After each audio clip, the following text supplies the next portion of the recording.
Hallelujah. Praise God. Amen. Hallelujah. Amen. ഞങ്ങൾ kingdom ട്രംപറ്റേഴ്സ് ministries കുടുംബമായി Amen. Hallelujah. യേശു ക്രിസ്തുവിന്റെ നാമത്തിൽ Amen. Hallelujah. കടന്നു വന്നിരിക്കുന്ന എല്ലാ പ്രിയപ്പെട്ടവരെയും Amen. Hallelujah. ഞങ്ങളുടെ സ്നേഹവും വന്ദനവും അറിയിക്കുന്നു.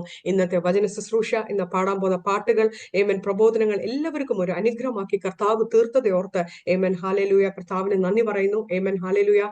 സങ്കീർത്തനം 86 ജെറമിയ പുസ്തകം 10:6 ഇങ്ങനെ വായിക്കാം. യഹോവ നിന്നോട് തുല്യമായി ആരുള്ളൂ? നീ വലിയവനും നിന്റെ നാമം ബലത്തിൽ വലിയതുമാകുന്നു. ഏമൻ. ഹല്ലേലൂയ. വീണ്ടും സങ്കീർത്തനം 86:8 നമുക്ക് വായിക്കാം. കർത്താവെ, ദേവന്മാരിൽ നിനക്ക് ആയവർ ആർ? നിന്റെ പ്രവൃത്തികൾക്ക് തുല്യമായി ഒരു പ്രവൃത്തിയും ഇല്ലല്ലോ. ഏമൻ. ഹല്ലേലൂയ. വീണ്ടും ഏമൻ. ഹല്ലേലൂയ. എക്സോഡസ് 15:11 വായിക്കാം. യഹോവേ, ദേവന്മാരിൽ നിനക്ക് തുല്യൻ ആർ? വിശുദ്ധിയിൽ മഹിമയുള്ളവനെ, സ്തുതികളിൽ ഭയങ്കരനെ, അത്ഭുതങ്ങളിൽ പ്രവർത്തിക്കുന്നവനെ, നിനക്ക് തുല്യൻ ആർ? ഏമൻ. ഹല്ലേലൂയ. ഇവിടെ വചനം പറയുന്നത് പോലെ കർത്താവിന് തുല്യമായി ഈ ലോകത്തിൽ ആരുമില്ല. ഏമൻ. ഹല്ലേലൂയ. ആ നാമത്തിന് മുൻപാകെ നമ്മൾ ഇരിക്കുമ്പോൾ നമ്മളെ തന്നെ ഒന്ന് പൂർണ്ണമായി ഏൽപ്പിച്ചു പ്രാർത്ഥിക്കാം. ഏമൻ. ഹല്ലേലൂയ. കർത്താവിന്റെ ഹിതം മാത്രം നമ്മളോട് വെളിപ്പെടുത്തുവാൻ ഏമൻ നമുക്ക് പ്രാർത്ഥിക്കാം. പരിശുദ്ധാത്മാവാം ദൈവത്തിനെ നമ്മളെ മുഴുവനുമായി ഏറ്റെടുത്ത് ഏമൻ. ഹല്ലേലൂയ. ആ സ്വാതന്ത്ര്യത്തിൽ ഏമൻ. ഹല്ലേലൂയ. ദേവദാസി പാടുമ്പോൾ നമുക്കും കർത്താവിനെ സന്തോഷത്തോടെ സകലതും മറന്ന് ഏമൻ. ഹല്ലേലൂയ. ഏമൻ. കർത്താവ് ചെയ്ത നന്മകളെ ഓർത്ത് ഏമൻ. ഹല്ലേലൂയ. നമുക്കും ഏമൻ. ഹല്ലേലൂയ. കർത്താവിനെ വർണ്ണിച്ചു പാടാം. ആമേൻ.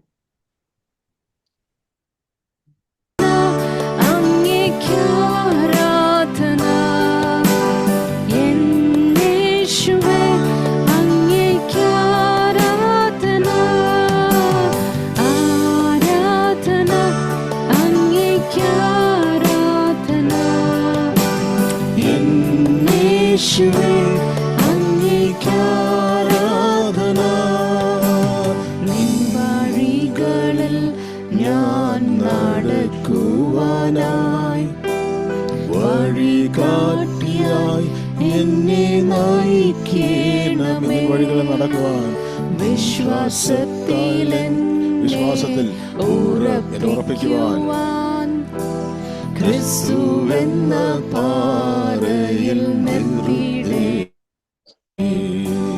നിൻ വഴികളിൽ ഞാൻ നടക്കുവാനായി വഴികാട്ടിയായി എന്നെ നയിക്കണമേ.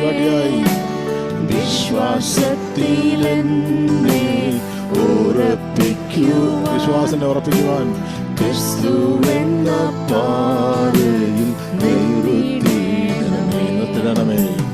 ആരാധന അങ്ങേക്കാരാധന, യേശുവേ അങ്ങേക്കാരാധന. ആരാധന അങ്ങേക്കാരാധന, യേശുവേ അങ്ങേക്കാരാധന.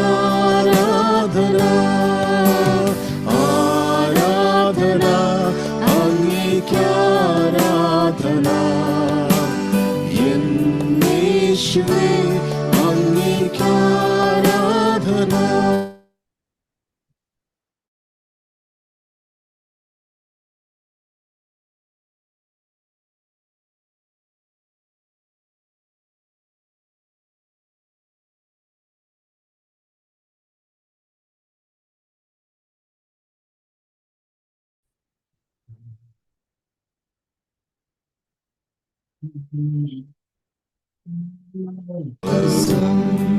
അങ്ങേപ്പോലെ ദൈവമേ ആണ് പ്രിയനേ, അങ്ങ് മാത്രമാണെന്നും എന്റെ സർവ്വവും.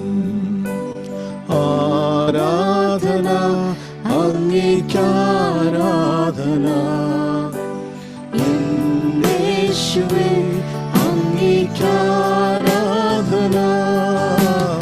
ആരാധന അങ്ങേക്കാരാധന, യേശുവേ അങ്ങേക്കാരാധന.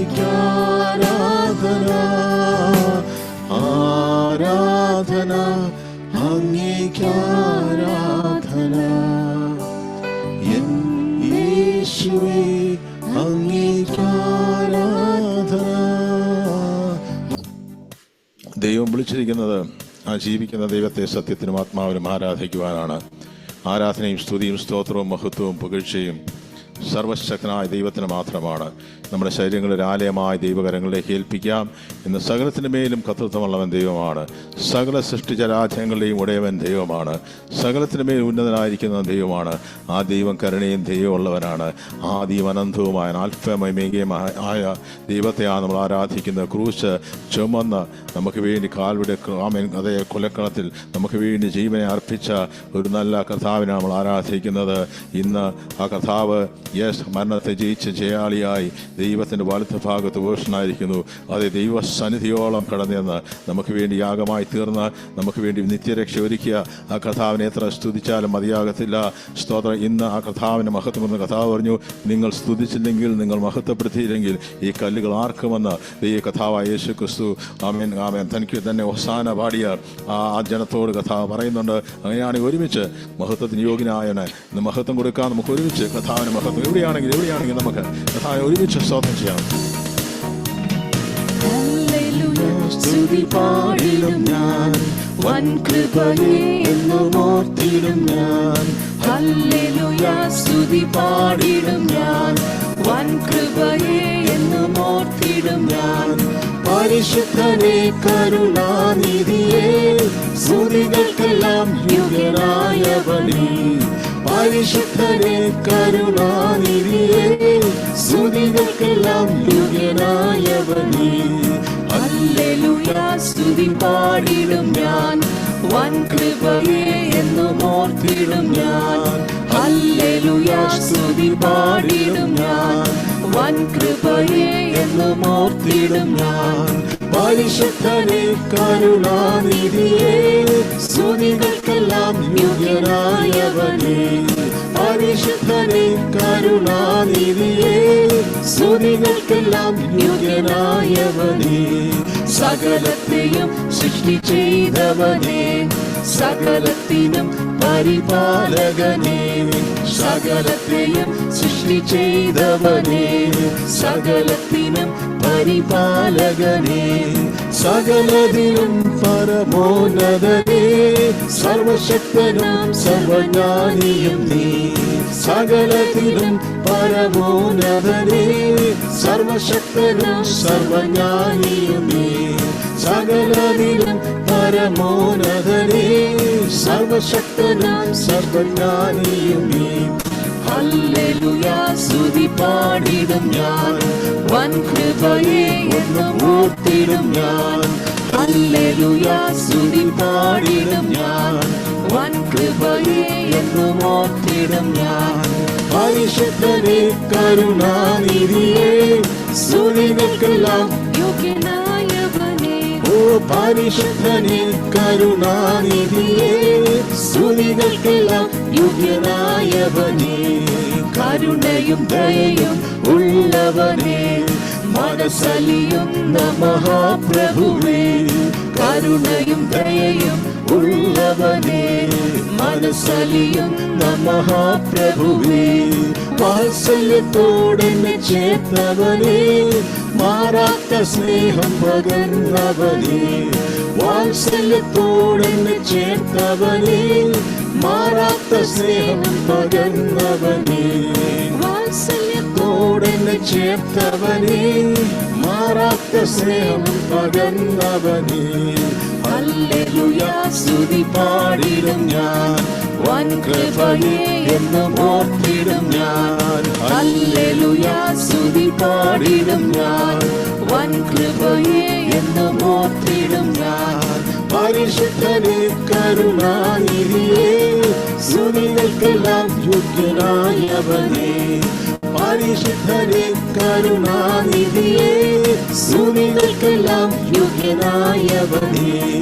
ആദിയും അന്തവുമായവനേ, ഉറപ്പുള്ള പാറയും കോട്ടയുമേ.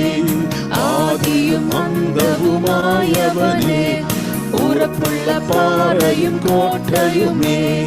വഴിയും സത്യവുമായവനേ, ഏകരക്ഷാമാർഗമായവനേ, വഴിയും സത്യവുമായവനേ, ഏകരക്ഷാമാർഗമായവനേ, വഴിയും സത്യവുമായവനേ, ഏകരക്ഷാമാർഗമായവനേ. ഹല്ലേലൂയ സ്തുതി പാടിടും ഞാൻ, വൻ കൃപയെ എന്നും ഓർത്തിടും ഞാൻ. ഹല്ലേലൂയ സ്തുതി പാടിടും ഞാൻ, വൻ കൃപയെ എന്നും ഓർത്തിടും ഞാൻ. പരിശുദ്ധനേ കരുണാനിധിയേ, സ്തുതികൾക്കെല്ലാം യോഗ്യനായവനേ. പരിശുദ്ധനേ കരുണാനിധിയേ, സ്തുതികൾക്കെല്ലാം യോഗ്യനായവനേ. ക്രൂശു ചുമന്നു തളർന്നെനിക്കായി, ഘോരമം ശിക്ഷയതേറ്റെനിക്കായി. ക്രൂശു ചുമന്നു തളർന്നെനിക്കായി, ഘോരമം ശിക്ഷയതേറ്റെനിക്കായി. മുൾമുടി ചൂടിയതും എനിക്കായി, ജീവനെ നൽകിയതും എനിക്കായി. മുൾമുടി ചൂടിയതും എനിക്കായി, ജീവനെ നൽകിയതും എനിക്കായി. മുൾമുടി ചൂടിയതും എനിക്കായി, ജീവനെ നൽകിയതും എനിക്കായി. വൻ കൃപയെ എന്നും ഓർത്തിടും ഞാൻ. ഹല്ലേലൂയ സ്തുതി പാടിടും ഞാൻ, വൻ കൃപയെ എന്നും ഓർത്തിടും ഞാൻ. പരിശുദ്ധനേ കരുണാനിധിയേ, സ്തുതികൾക്കെല്ലാം യോഗ്യനായവനേ. പരിശുദ്ധനേ കരുണാനിധിയേ, സ്തുതികൾക്കെല്ലാം യോഗ്യനായവനേ. പരിശുദ്ധനേ കരുണാനിധിയേ, സ്തുതികൾക്കെല്ലാം യവനേ. സകലരിലും പരമോന്നതനേ, സർവശക്തനും സർവജ്ഞാനിയും നീ. സകലരിലും പരമോന്നതനേ, സർവശക്തനും സർവജ്ഞാനിയും നീ. വാത്സല്യത്തോടെന്നെ ചേർത്തവനേ, മാറാത്ത സ്നേഹം പകർന്നവനേ. ഓ വാത്സല്യത്തോടെന്നെ ചേർത്തവനേ, മാറാത്ത സ്നേഹം പകർന്നവനേ. വഴിയും സത്യവുമായവനേ, ഏകരക്ഷാമാർഗമായവനേ. ഓ വഴിയും സത്യവുമായവനേ, ഏകരക്ഷാമാർഗമായവനേ. അന്തർമന ചൂടിയതും എനിക്കായി, ഘോരം നൽകിയതും എനിക്കായി. മുൾമുടി ചൂടിയതും ജീവനെ നൽകിയതും എനിക്കായി. Hallelujah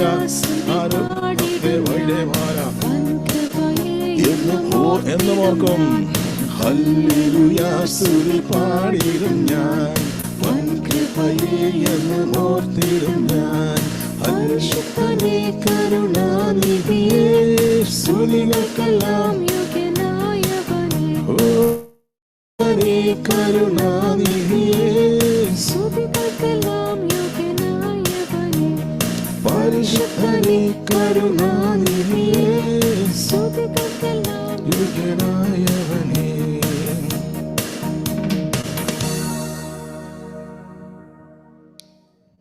hallelujah.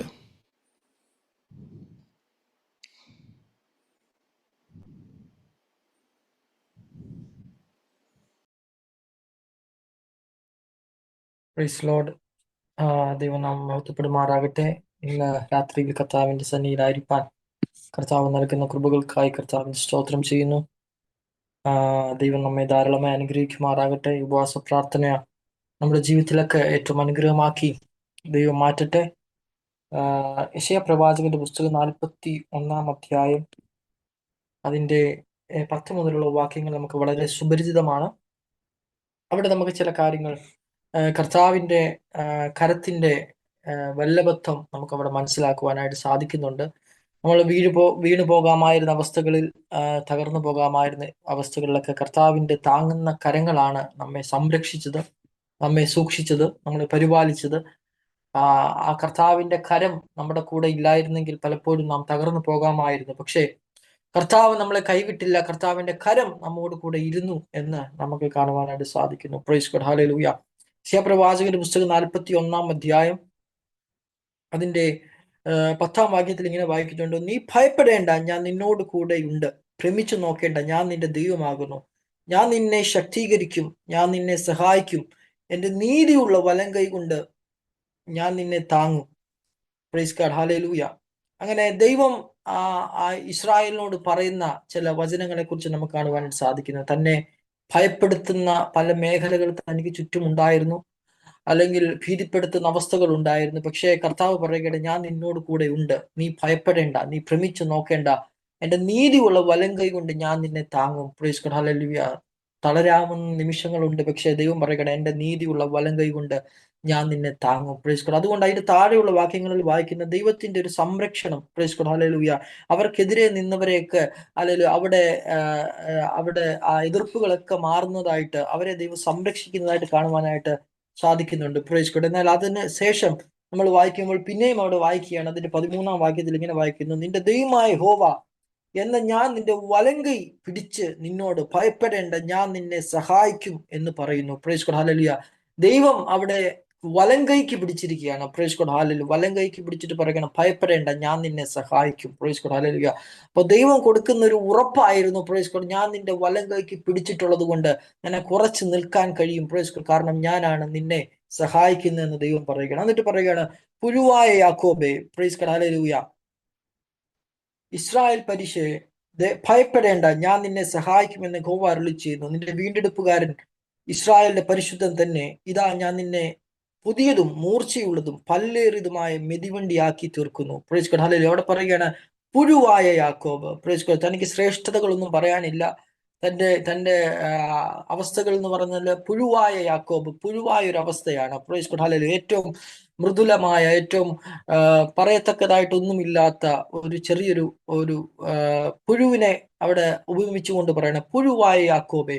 പക്ഷെ ദൈവം പറയണേ, നിന്റെ വലം കൈക്ക് ഞാൻ പിടിച്ചിട്ടുള്ളത് കൊണ്ട്, എന്റെ കരം നിനക്ക് തുണയായി ഉള്ളത് കൊണ്ട്, അല്ലെങ്കിൽ ദൈവം പറയണേ, ഞാൻ നിന്നെ പുതിയതും പ്രൈസ് ഗോഡ്, ഹല്ലേലൂയ, മൂർച്ചയുള്ളതും പല്ലേറിയതുമായ മെതിവണ്ടിയാക്കി തീർക്കുന്നു. ദൈവം തന്റെ അവസ്ഥകൾക്ക് മാറ്റം വരുത്തുകയാണ്. ആ ദൈവത്തിന്റെ കരം തനിക്ക് അനുകൂലമായിരുന്നത് കൊണ്ട്, പ്രൈസ് ഗോഡ്, ഹല്ലേലൂയ, തന്റെ അവസ്ഥകൾക്ക് വലിയൊരു മാറ്റം വരുന്നതായിട്ട് കാണുവാൻ സാധിക്കുന്നു. പുഴുവായ അവസ്ഥയിൽ നിന്ന് ദൈവം, ഹല്ലേലൂയ, തന്നെ ഒരു മെതിവണ്ടിയാക്കുന്ന ഒരു അവസ്ഥയിലേക്ക് മാറുവാനായിട്ട് ഇടയായിത്തീരുന്നു. Praise God, hallelujah. പലപ്പോഴും ദൈവകരം നമ്മോട് കൂടെ ഇരിക്കുമ്പോഴാണ്, ദൈവകരം നമുക്ക് വേണ്ടി ചലിക്കുമ്പോഴാണ്, പ്രൈസ് ഗോഡ്, ഹല്ലേലൂയ, അവിടെയാണ് നമ്മുടെ അവസ്ഥകൾക്ക് മാറ്റം വരുത്തുന്നത്. ആരൊക്കെ ദൈവസന്നിധിയിൽ നാം പ്രാർത്ഥിക്കുവാൻ തയ്യാറാകുമ്പോൾ അവർക്ക് വേണ്ടി അനുകൂലമായ കരം വെളിപ്പെടുന്നതായിട്ട് വചനത്തിൽ പല ഭാഗങ്ങൾ നമുക്ക് കാണുവാനായിട്ട് സാധിക്കുന്നു. Price God, hallelujah. നെഹമ്യാവിന്റെ പുസ്തകത്തിൽ നാം ഇങ്ങനെ കാണുന്നുണ്ട്, നെഹമ്യാവ് പ്രാർത്ഥിച്ചാണ് ആരംഭിച്ചത്. Praise God. പ്രാർത്ഥനയോടുകൂടെ ആരംഭിച്ചത് കൊണ്ട്, ഹല്ലേലൂയ, ദൈവത്തിന്റെ അനുകൂലത തനിക്കുണ്ടായിരുന്നു. Praise God, hallelujah. എന്നാൽ അവിടെ ഒരു പണി നടക്കത്തക്കവണ്ണം, പ്രൈസ് ഗോഡ്, ഹല്ലേലൂയ, അവിടെ സാധ്യതകളൊന്നും ഇല്ലായിരുന്നു. Price God, hallelujah. അവിടെ ഒരു പണി ഉണ്ടാകുന്നുവെന്ന് കണ്ടപ്പോൾ അനേക പ്രതികൂലങ്ങൾ തനിക്ക് നേരെ കടന്നു വന്നു, ആ പണിക്ക് നേരെ കടന്നു വന്നു. സൻബല്ലത്തും തോബിയാവും തനിക്കെതിരെ നിന്നു. Price God, hallelujah. അനേക ദേശക്കാർ അതിനെതിരെ നിന്നു. Price God, hallelujah. ചിലരെ പരിഹസിച്ചു, ചിലർ നിന്ദിച്ചു. ഒരു കുറുക്കൻ കയറിയാൽ ഈ മതിൽ ഇടിഞ്ഞു വീഴുമെന്ന് പറഞ്ഞു. Price God, hallelujah. സാധ്യതകൾ ഇല്ലാത്തടത്ത്, പ്രൈസ് ഗോഡ്, ഹല്ലേലൂയ, ഈ പണി നടക്കുമോ എന്ന് ചിന്തിക്കുന്നിടത്ത്, പ്രൈസ് ഗോഡ്, ഹല്ലേലൂയ, ഒരു ഭക്തൻ പ്രാർത്ഥനയോടുകൂടെ ആരംഭിച്ചതായിരുന്നത്. നെഹമ്യാവ് പെട്ടെന്ന് ഒരു പണിക്ക് വേണ്ടി പോവുകയല്ലായിരുന്നു, താൻ ദൈവസന്നിധിയിൽ ഇരുന്ന് പ്രാർത്ഥിച്ച്, അല്ലെങ്കിൽ അതിനുവേണ്ടി ഒരുങ്ങുവാനിടയായിത്തീർന്നു. അവിടെ വായിക്കുന്നത് ഇങ്ങനെയാണ്, ദൈവത്തിന്റെ ദയുള്ള കൈ തനിക്ക് അനുകൂലമാകൊണ്ട്, പ്രൈസ് ഗോഡ്, എന്നാണ് അവിടെ വായിക്കുന്നത്. ദൈവത്തിന്റെ ദയുള്ള കൈ തനിക്ക് അനുകൂലമായിരുന്നു. Praise God. അപ്പോഴും നമ്മൾ പലപ്പോഴും ചിന്തിക്കുന്നത്, ദൈവത്തിന്റെ കരം നമുക്ക് അനുകൂലമാണോ, ദൈവത്തിന്റെ ഹിതപ്രകാരമാണോ നാം പോകുന്നത്? ദൈവത്തിന്റെ കൈ നമുക്ക് അനുകൂലമാണെങ്കിൽ എത്ര സൻബല്ലത്തും തോബിയാവും വിചാരിച്ചാലും, എത്ര പേര് നിന്ദിച്ചാലും, എത്ര പേര് പരിഹസിച്ചാലും, എത്ര പേര് യുദ്ധത്തിന് വേണ്ടി ഒരുങ്ങിയാലും, എത്ര പേര് ആ ഒറ്റ കുറുക്കൻ കയറിയാൽ ഈ മതിലിന്റെ പണിയൊക്കെ വീഴുമെന്നൊക്കെ പറഞ്ഞാലും, പ്രൈസ് ഗോഡ്, അല്ല, ദൈവത്തിന്റെ കൈ മറുവശത്ത് നമുക്ക് അനുകൂലമാണെങ്കിൽ, അല്ലെ ദൈവം നിശ്ചയിച്ചതിനെ ദൈവം അല്ലെങ്കിൽ നമ്മിലൂടെ ചെയ്തെടുക്കുവാനിടയായിത്തീരുന്നു. തീരുക തന്നെ ചെയ്യും. ഹല്ലേലൂയ. അപ്പോൾ അവിടെ നെഹമ്യാവ് പ്രാർത്ഥനയോടുകൂടെ ആരംഭിച്ചത് കൊണ്ട് അല്ലെ ദൈവം തനിക്ക് അനുകൂലമായി തന്നു. മറ്റ് സകലതും തനിക്ക് പ്രതികൂലമായിരുന്നെങ്കിലും ദൈവം തനിക്ക് അനുകൂലമായിരുന്നത് കൊണ്ട് ആ ദിവസങ്ങൾ കൊണ്ട് അവിടെ ഒരു പണി നടക്കുന്നതായി നമുക്ക് കാണുവാനായിട്ട് സാധിക്കുന്നത്. താനൊരു പാനപാത്ര വാഹകനായിട്ടാണ് അവിടെ അറിയപ്പെടുന്നത്. ആദ്യം തുടങ്ങും പാനപാത്ര വാഹകനാണ്. പക്ഷെ ആ പാനപാത്ര വാഹകനായിരിക്കുമ്പോൾ തന്നെ, തന്റെ ജോലിയിലായിരിക്കുമ്പോൾ തന്നെ ദൈവത്തിന്റെ വേലയ്ക്ക് വേണ്ടി, ദൈവത്തിന് വേണ്ടി താൻ ഇറങ്ങിത്തിരിച്ചത് കൊണ്ട്, ഇറങ്ങിത്തിരിക്കുവാൻ തയ്യാറായത് കൊണ്ട് നാം 10 അധ്യായങ്ങൾ കഴിയുമ്പോൾ 10-ാം അധ്യായത്തിൽ തന്നെ കുറിച്ച് വായിക്കുന്നത് ഇങ്ങനെയാണ്. ദേശാധിപതിയായ 10-ാം അധ്യായം 1-ാം വാക്യത്തിൽ ഇങ്ങനെ വായിക്കുന്നത്, ദേശാധിപതിയായ നെഹമ്യാവ് എന്നാണ് വായിക്കുന്നത്. തന്നെ ഒരു ദേശാധിപതിയായിട്ടല്ല ഇവിടെ പരിചയപ്പെടുത്തിയിരിക്കുന്നത്, തന്നെ ഒരു പാനപാത്ര വാഹകനായിട്ടാണ് പരിചയപ്പെടുത്തിയിരിക്കുന്നത്. പക്ഷെ അതിനോടൊപ്പം താൻ കർത്താവിന് വേണ്ടി, ദൈവത്തിന് വേണ്ടി, ദൈവത്തിന്റെ വേലയ്ക്ക് വേണ്ടി താൻ നിന്നപ്പം, ഒരു മതിൽ പണിക്ക് വേണ്ടി താൻ നിന്നപ്പം, പ്രാർത്ഥനയോടുകൂടെ ഉപവാസത്തോടുകൂടെ ദൈവസന്നിധിയിലേക്ക് താൻ കടന്നു വന്നപ്പം, വിശ്വാസത്തോട് ഉറച്ചു നിന്നപ്പം, തന്റെ അവസ്ഥകൾക്കും ദൈവം ഒരു മാറ്റം വരുത്തുകയാണ്. പാനപാത്ര വാഹകനിൽ നിന്ന് ഒരു ദേശാധിപതി എന്നൊരു അവസ്ഥയിലേക്ക് താൻ കടന്നു വരുന്നതായിട്ട് നമുക്ക് കാണുവാൻ സാധിക്കുന്നു. നമ്മുടെ ദൈവത്തിന്റെ കരം നമുക്ക് അനുകൂലമാണെങ്കിൽ പ്രൈസ് ഗോഡ്, ഹല്ലേലൂയ. അങ്ങനെയല്ലേ നമ്മൾ വായിക്കുന്നത്. ഹല്ലേലൂയ. ഏലിയാവും നെഹമ്യാവിനെ പോലെ ഏലിയാവും പ്രാർത്ഥിച്ചിരുന്നു. പ്രാർത്ഥിച്ചപ്പം ഹല്ലേലൂയ 7 പ്രാവശ്യം പ്രാർത്ഥിച്ചപ്പോൾ ഒരു കൈപ്പത്തി പോലൊരു മേഘം, ഒരു ചെറിയ മേഘം പൊങ്ങിയതായി നമുക്ക് കാണുവാൻ സാധിക്കുന്നു. Price God, hallelujah. എവിടെയാണോ ദൈവമക്കൾ പ്രാർത്ഥിക്കുന്നത് അവിടെ ദൈവത്തിന്റെ അനുകൂലത വെളിപ്പെടുവാനായിട്ട് ഇടയായിത്തീരുന്നു. അവിടെ അത്ഭുതം എന്ന് പറയത്തക്കവണ്ണം ഒരു ചെറിയ മേഘം എന്നാണ് അവിടെ എഴുതിയിരിക്കുന്നത്. ഒരു ചെറിയ മേഘമാണ് പൊങ്ങിയത്, കൈപ്പത്തി പോലെ ഒരു ചെറിയ മേഘം. പക്ഷേ അവിടെ എഴുതിയിരിക്കുന്നത് ഇങ്ങനെയാണ്, വൻ മഴ പെയ്തു എന്നാണ് വായിക്കുന്നത്. Price God, hallelujah. എങ്ങനെയാണ് ഒരു ചെറിയ മേഘം പൊങ്ങുമ്പോൾ ഒരു വൻമഴ പെയ്യുന്നത്? Price God, hallelujah. ചെറിയ മേഘമല്ലേ, അതിനകത്ത് സാധ്യതകളൊന്നും ഇല്ലല്ലോ. ആ ചെറിയ മേഘം കണ്ട് ലോകം പറഞ്ഞേക്കാം ഇതിനകത്ത് സാധ്യതകളൊന്നുമില്ലെന്ന്. പക്ഷേ ആ ചെറിയ മേഘമാണെങ്കിലും അതിന്റെ പിന്നിൽ ദൈവത്തിന്റെ കരമാണെങ്കിൽ പ്രൈസ് ഗോഡ് അവിടെ ഒരു വൻമഴ പെയ്തു എന്നാണ് വായിക്കുന്നത്. പ്രൈസ് ഗോഡ്, എവിടെ ദൈവത്തിന്റെ അനുകൂലത, ദൈവത്തിന്റെ കരം, ദൈവത്തിന്റെ വാക്കുകൾ നമുക്ക് വേണ്ടി ഉരുവിടുന്നോ പ്രൈസ് ഗോഡ് അവിടെ വലിയ മാറ്റങ്ങൾ, വലിയ വിടുതലുകൾ ഉണ്ടാകുവാനിടയായി തീരുന്നു. Praise God. അതിനുശേഷം നാം വായിക്കുന്നത് ഒരു ചെറിയ മേഘം പോലെ ആ കരം പൊങ്ങിയതിനു ശേഷം അല്ലെങ്കിൽ ആ മഴ തടുക്കാതിരിക്കേണ്ടതിന് വേണ്ടി ആഹാബ് രഥം പൂട്ടി ഓടിയപ്പം, അല്ലെങ്കിൽ ഏലിയാവിനെ പൂട്ടാനായിട്ട് രഥമൊന്നുമില്ലായിരുന്നു, തനിക്ക് ഉള്ളത് ഒരു അര മുറുക്കിക്കൊണ്ട് നിന്നു. പക്ഷേ അല്ലെ താൻ ആ രഥത്തിന് മുമ്പേ ഓടിയതായി ദൈവത്തിന്റെ കൈ തന്റെ മേൽ വന്നു എന്നാണ് നമ്മൾ വായിക്കുന്നത്. ദൈവത്തിന്റെ കൈ ഏലിയാവിന്റെ മേൽ വന്നപ്പം അല്ലെങ്കിൽ ഒരു രഥത്തെക്കാളും വേഗത തനിക്ക് ലഭിച്ചു. പ്രൈസ് ഗോഡ്, അല്ലെങ്കിൽ ഇസ്രായേൽ ആഹാബ് രാജാവ് എത്തുന്നതിന് മുമ്പേ അല്ലെങ്കിൽ ഏലിയാവ് അവിടെ എത്തുവാനിടയായി തീർന്നു. എവിടെയാണോ ദൈവകരം നമുക്ക് വേണ്ടി ചലിക്കുന്നത്, അല്ലെങ്കിൽ നമ്മുടെ വേഗതകളെ ദൈവം വർദ്ധിപ്പിക്കുവാൻ ഇടയായി തീർന്നു. ഒരു പക്ഷേ അല്ലെങ്കിൽ രാജാവ് പറയുന്ന പോലെ ഒരു സൈന്യം കാണത്തില്ല, ഒരു രഥം കാണത്തില്ല, കൂട്ടിനൊരു മറ്റുള്ളവർ കാണത്തില്ല. പക്ഷേ അല്ലെങ്കിൽ ദൈവത്തിന്റെ കൈ അനുകൂലമാണെങ്കിൽ ആ രഥത്തിന് മുമ്പേ ഏലിയാവിനെ ഓടിച്ചതുപോലെ നമ്മുടെ യാത്രകളെ വേഗത്തിലാക്കാൻ കഴിയുന്ന ഒരു ദൈവമാണ്. എവിടെയാണോ ദൈവത്തിന്റെ കരം നമുക്ക് വേണ്ടി അനുകൂലമാകുന്നത് അവിടെ നമ്മുടെ അടിമത്തത്തിൽ നിന്ന് അല്ലെങ്കിൽ കഷ്ടതകളിൽ നിന്ന് ദൈവം നമ്മെ പുറത്തു കൊണ്ടുവരുവാൻ ഇടയായിത്തീരും. ഇത് തന്നെയാണ് ദൈവം ഇസ്രായേലിനോടും പറയുന്നത്. Price God, hallelujah. ഫറവോൻ നിങ്ങളുടെ വാക്ക് കേൾക്കത്തില്ല. ഫറവോന്റെ വാക്ക്, അവസാനത്തെ വാക്ക് അവിടെ പ്രൈസ് ഗോഡ്, മിസ്രയീമിന്റെ അധികാരിയാണ് ഫറവോൻ. പ്രൈസ് ഗോഡ്, ഫറവോൻ നിങ്ങളുടെ വാക്ക് കേൾക്കത്തില്ല. പക്ഷേ ഹല്ലേലൂയ എന്റെ കരം നീട്ടി ഞാൻ നിങ്ങളെ ഹല്ലേലൂയ പുറപ്പെടുവിക്കും. Price God, hallelujah. മിസ്രയീമിൽ നിന്ന് എന്റെ ഗണങ്ങളെ, ഇസ്രായേൽ ഗണത്തെ ഞാൻ പുറപ്പെടുവിക്കും. Price God, hallelujah. ദൈവം പറയുകയാണ് ഹല്ലേലൂയ ഒരു രാജ്യത്തിന്റെ രാജാവ് അല്ലെങ്കിൽ ഫറവോൻ അല്ലെങ്കിൽ അവസാനത്തെ വാക്ക് പറയാനുള്ള അധികാരമുള്ളവൻ നിങ്ങളുടെ വാക്ക് കേട്ടില്ലെങ്കിലും എന്റെ കരം നീട്ടി നിങ്ങളുടെ അടിമത്തത്തിൽ നിന്ന്, നിങ്ങളുടെ കഷ്ടതയിൽ നിന്ന്, നിങ്ങളുടെ കണ്ണുനീരിൽ നിന്ന്, ഹല്ലേലൂയ നിങ്ങളുടെ ഊഴുവേലയിൽ നിന്ന് ഞാൻ നിങ്ങളെ പുറത്ത് ഞാൻ ആഗ്രഹിക്കുന്ന ദേശത്തേക്ക് എന്നെ ആരാധിപ്പാൻ ഞാൻ നിങ്ങളെ കൂട്ടിക്കൊണ്ടുവരും. Price God, hallelujah. നമ്മൾ പലപ്പോഴും അടിമത്തത്തിലൂടെ കടന്നു പോകുന്നെങ്കിൽ, പലപ്പോഴും കഷ്ടതയിലൂടെ ഊഴുവേലയിലൂടെ ഒക്കെ കടന്നു പോകുന്നെങ്കിൽ ദൈവം പറയുകയാണ് പ്രൈസ് ഗോഡ്, ഹല്ലേലൂയ അനേകർ അതിൽ നിന്ന് വിടുവിക്കപ്പെടുവാൻ ഇടവരാതെ വണ്ണം അനേകർ എതിർ നിന്നേക്കാം. പക്ഷെ ദൈവം പറയുകയാണ് എന്റെ കരം കൊണ്ട് പ്രൈസ് ഗോഡ്, ഹല്ലേലൂയ ഞാൻ നിങ്ങളെ പുറപ്പെടുവിക്കും. Price God, hallelujah. ദൈവത്തെ ഇങ്ങനെ വായിക്കുന്നു, തക്ക സമയത്ത് അവൻ നിങ്ങളെ ഉയർത്തേണ്ടതിന് അവന്റെ ബലമുള്ള കൈക്കീഴെ താണിരിപ്പി. നാം ദൈവത്തിന്റെ സന്നിധി താണിരിപ്പാൻ തയ്യാറാണെങ്കിൽ തക്ക സമയത്ത് ഉയർത്തുന്ന ഒരു ദൈവത്തിന്റെ കരത്തെ നമുക്ക് കാണുവാനായിട്ട് സാധിക്കുന്നു. അതുകൊണ്ട് ദൈവത്തിന്റെ കരം ഉണ്ടെങ്കിൽ ഹല്ലേലൂയ നമ്മെ വിടുവിക്കുന്ന കരമാണ്, നമ്മെ താങ്ങുന്ന കരമാണ്, നമ്മെ പുറത്തു കൊണ്ടുവരുന്ന കരമാണ്, നമ്മളെ അതിവേഗത്തിൽ ഓടിക്കുന്ന കരമാണ്.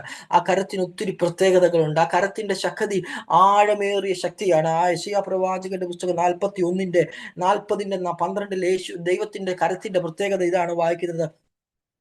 തന്റെ ഉള്ളം കൈകൊണ്ട് വെള്ളം അളക്കുകയും, ഹല്ലേലൂയ, തന്റെ ഉള്ളം കൈകൊണ്ട് വെള്ളം അളക്കുകയും ചാണുകൊണ്ട് ആകാശത്തിന്റെ പരിമാണം എടുക്കുകയും ഭൂമിയുടെ പൊടിയെ നാഴിയിൽ കൊള്ളിക്കുകയും പർവ്വതങ്ങളെ വെള്ളിക്കോല് കൊണ്ടും കുന്നുകളെ തുലാസിലും തൂക്കുന്നവൻ ചെയ്യുന്നവനാണ്. അപ്പൊ ദൈവത്തിന്റെ കരത്തിന്റെ ശക്തി എന്ന് പറയുന്നത് എത്രമാത്രം ആഴമുള്ളതാണെന്ന് നമുക്ക് അവിടെ നിന്ന് വായിക്കുമ്പോൾ ഇടയായിത്തീരും. ഭൂമിയിലെ 2/3 വെള്ളമാണെന്ന് അറിയാം. ഇത്രമാത്രം വെള്ളത്തെ ദൈവത്തിന് അളക്കാനായിട്ട് ഉള്ളം കൈ കൊണ്ട്, ദൈവത്തിന്റെ കരത്തിനകത്ത് ആ ഉള്ളം കൈ കൊണ്ട് വെള്ളം അളക്കാൻ ദൈവത്തിന്റെ ഒരു ഉള്ളം കൈ മതി.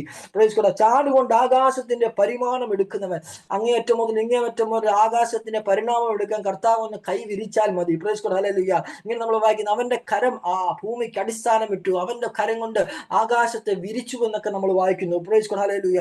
ഭൂമിയുടെ പൊടിയെ, പ്രൈസ് ഗോഡ്, നാഴിയിൽ കൊള്ളിക്കുന്നവൻ, ഭൂമിയുടെ സർവ്വ പൊടിയും, മരുഭൂമിയിൽ കാണുന്ന സർവ്വ പൊടിയും, ലോകത്തിന്റെ മണൽ എല്ലാം കൂടെ ദൈവത്തിന്, ഹല്ലേലൂയ, അത് അല്ലെങ്കിൽ നാഴിയിൽ കൊള്ളിക്കാനുള്ളതേ ഉള്ളൂ. പർവ്വതങ്ങളെ, അനങ്ങാത്ത പർവ്വതങ്ങളെ വെള്ളിക്കോല് കൊണ്ടും കുന്നുകളെ തുലാസിൽ തൂക്കുന്നവൻ ചെയ്യുന്നവൻ ആർ? Price God, hallelujah.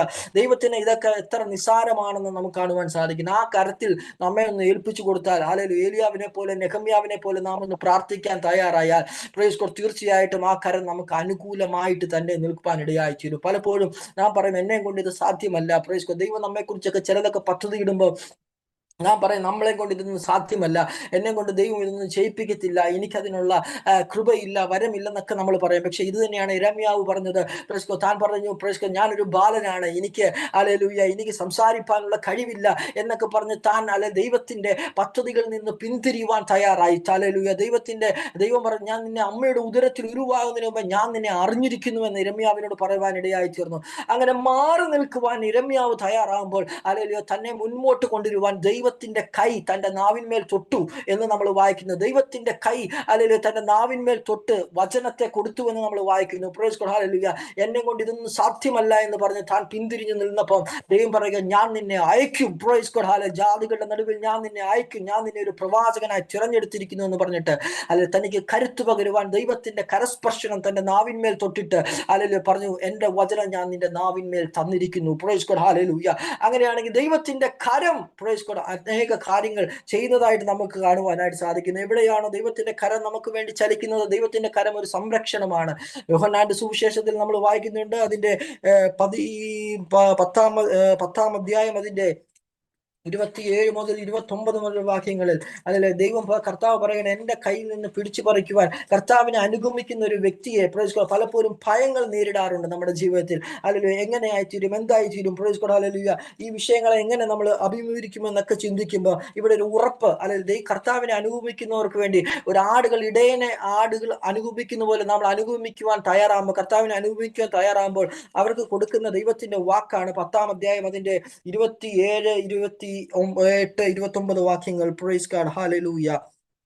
ഇങ്ങനെയാണ് വായിക്കുന്നത്, ഞാൻ അവയെ അറിയുന്നു, അവ എന്നെ അനുഗമിക്കുകയും ചെയ്യുന്നു, ഞാൻ അവയ്ക്ക് നിത്യജീവൻ കൊടുക്കുന്നു, അവ ഒരു നാൾ നശിച്ചു പോകുകയില്ല, ആരും അവയെ എന്റെ കയ്യിൽ നിന്ന് പിടിച്ചു പറിക്കുകയുമില്ല.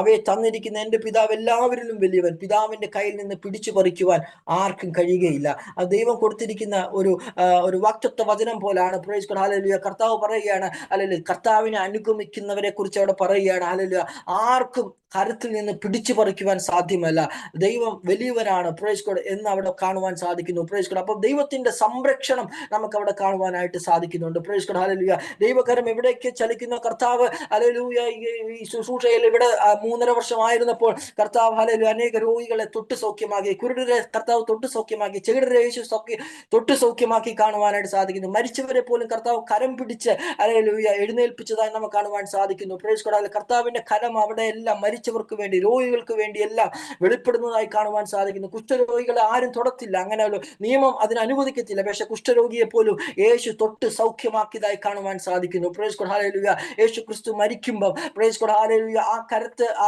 കാരിരും ബാണി തന്റെ കരത്തിൽ അടിച്ച് തന്നെ താൻ ക്രൂശിക്കപ്പെടുമ്പോൾ, അല്ല, അവസാനമായി താൻ പറഞ്ഞു, കർത്താവേ, അല്ല, എന്റെ ആത്മാവിനെ നിന്റെ കൈകളിൽ തരുന്നു, ദൈവമേ, എന്റെ ആത്മാവിനെ നിന്റെ കൈകളിൽ തരുന്നു. ഏറ്റവും സംരക്ഷണതയുള്ള, അല്ല, ഉയർപ്പിക്കുവാൻ കഴിയുന്ന കരത്തിലേക്ക് കർത്താവിനെ തന്നെ ഏൽപ്പിച്ചതായിട്ട്, ആ കരത്തിലേക്ക് ഏൽപ്പിച്ചതായിട്ട് നമുക്ക് കാണുവാൻ സാധിക്കും. ആരാധിക്കുന്നു. ഉയർത്തെഴുന്നതിന് ശേഷം തോമസ് ഇങ്ങനെ പറഞ്ഞു, നിന്റെ കരത്തിൽ തൊട്ടിട്ടല്ലാതെ ഞാൻ വിശ്വസിക്കത്തില്ലെന്ന്. അല്ലെങ്കിൽ തന്റെ അവിശ്വാസത്തെ മാറ്റാൻ വേണ്ടി ആ കരം കരത്തെ തൊട്ട് താൻ വിശ്വസിപ്പാൻ ഇടയായി തീർന്നു. Price God, hallelujah.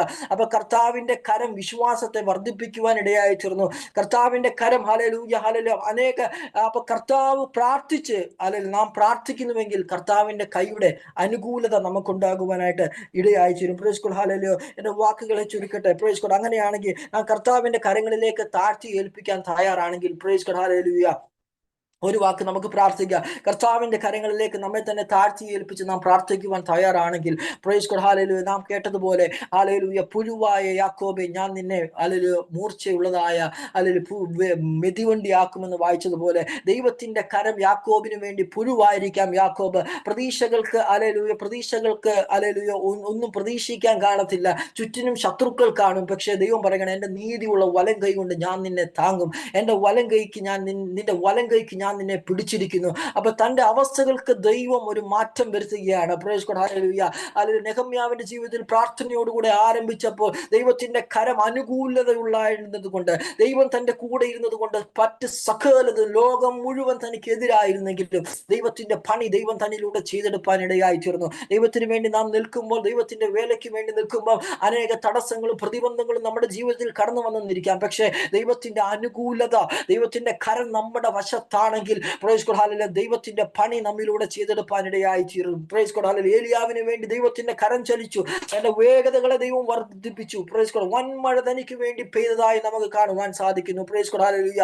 മിസ്രയീമിൽ നിന്ന് പുറപ്പെടുവാൻ യാതൊരു സാധ്യതകളും ഇല്ലാത്തപ്പോൾ, ഫറവോൻ എതിര് നിന്നപ്പോൾ, ഫറവോൻ വാക്കുകൾ കേൾക്കത്തില്ലെന്ന് ദൈവം പോലും പറഞ്ഞപ്പോൾ ദൈവം പറഞ്ഞു, എന്റെ കരം ഇറങ്ങി എന്റെ ഗണത്തെ, ഇസ്രായേൽ ഗണത്തെ ഞാൻ പുറപ്പെടുവിച്ച് പുറത്തു കൊണ്ടുവരും. Price God, hallelujah. ദൈവത്തിന്റെ കരം നമുക്ക് വേണ്ടി അനുകൂലമാകുമ്പോൾ, പ്രൈസ് ഗോഡ്, ഹല്ലേലൂയ, മറ്റുള്ള പ്രതിബന്ധങ്ങളെല്ലാം പുറകിൽ പോകുവാൻ ഇടയായി തീരും. Price God, hallelujah. ദൈവത്തിന്റെ കരം നമ്മൾക്ക് അനുകൂലമാകുമ്പോൾ, നാം പുറമോട്ട് സംസാരിപ്പാൻ കഴിവില്ലെന്ന് പറഞ്ഞു നിൽക്കുമ്പോഴും, യിരെമ്യാവിന്റെ നാവിനെ തൊട്ട ആ ദൈവശക്തി, തന്റെ മേൽ കൊടുത്ത ആ പ്രവചനത്തിന്റെയും ആ വചനത്തിന്റെയും ശക്തി ദൈവം നമ്മിലേക്ക് പകരുവാൻ ഇടയായി തീരും. Price God, hallelujah. പരിശുദ്ധനായ ദൈവമേ, കർത്താവ്, ഈ സമയത്തിനായി സ്തോത്രം. അങ്ങയുടെ കരങ്ങളിലേക്ക് വചനത്തെ ഏൽപ്പിച്ച് പ്രാർത്ഥിക്കുന്നു. കർത്താവ്, ഈ ദിവസങ്ങളിൽ കർത്താവിന്റെ അനുകൂലത അനുഭവിപ്പാൻ ഇടവരട്ടെ. കർത്താവെ, ഞങ്ങൾ പലരും കടന്നു പോകുന്ന മേഖലകൾ, ഹല്ലേലൂയ ഹല്ലേലൂയ, ഞെരുക്കങ്ങൾ, സാമ്പത്തിക ഞെരുക്കങ്ങൾ, കർത്താവെ, ഹല്ലേലൂയ, ആത്മീയമായി കർത്താവ് ഉയരുവാൻ ആഗ്രഹിക്കുമ്പോഴും കഴിയാതെ വണ്ണം പുറമോട്ട് വലിക്കുന്ന ഫറവോന്റെ ശക്തികളുണ്ടല്ലോ കർത്താവെ,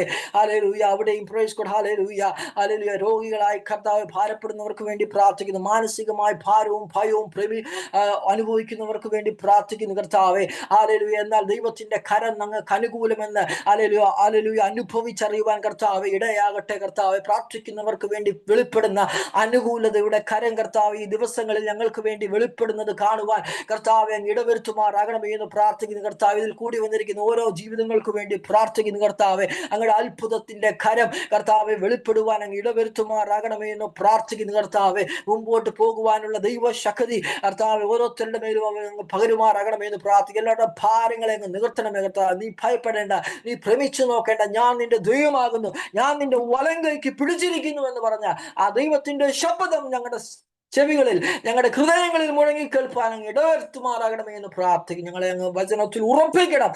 ശക്തിയോട് മുമ്പോട്ട് നയിക്കണമേ എന്ന് പ്രാർത്ഥിക്കുന്നു. കർത്താവ്, പ്രാർത്ഥന യാചനയും കരുതനായി സ്തോത്രം, യേശുവിൻ നാമത്തിൽ തന്നെ, ആമേൻ. ആമേൻ, ആമേൻ, ആമേൻ.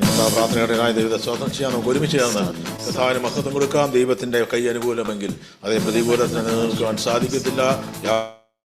ബലത്താൽ ആണ് യോസേഫിന്റെ വില്ലോ ഉറപ്പോടെ നിന്ന്. അങ്ങനെയാണെങ്കിൽ ആ ദൈവത്തിന്റെ കരം നമുക്ക് അനുകൂലമായിരിക്കുന്നുവെങ്കിൽ പ്രതികൂലം നമ്മുടെ ജീവിതത്തിന് നിലനിൽക്കത്തില്ല. ഒരുമിച്ച് കഥാവിന് മഹത്വം കൊടുക്കാം. കേൾപ്പിച്ച നല്ല ദൂതനായിട്ട് നമുക്ക് ദൈവത്തെ സ്തോത്രം ചെയ്യാം. ഒരു പാട്ട് പാടി കഥാവിന് നമുക്ക് മഹത്വം കൊടുക്കാം.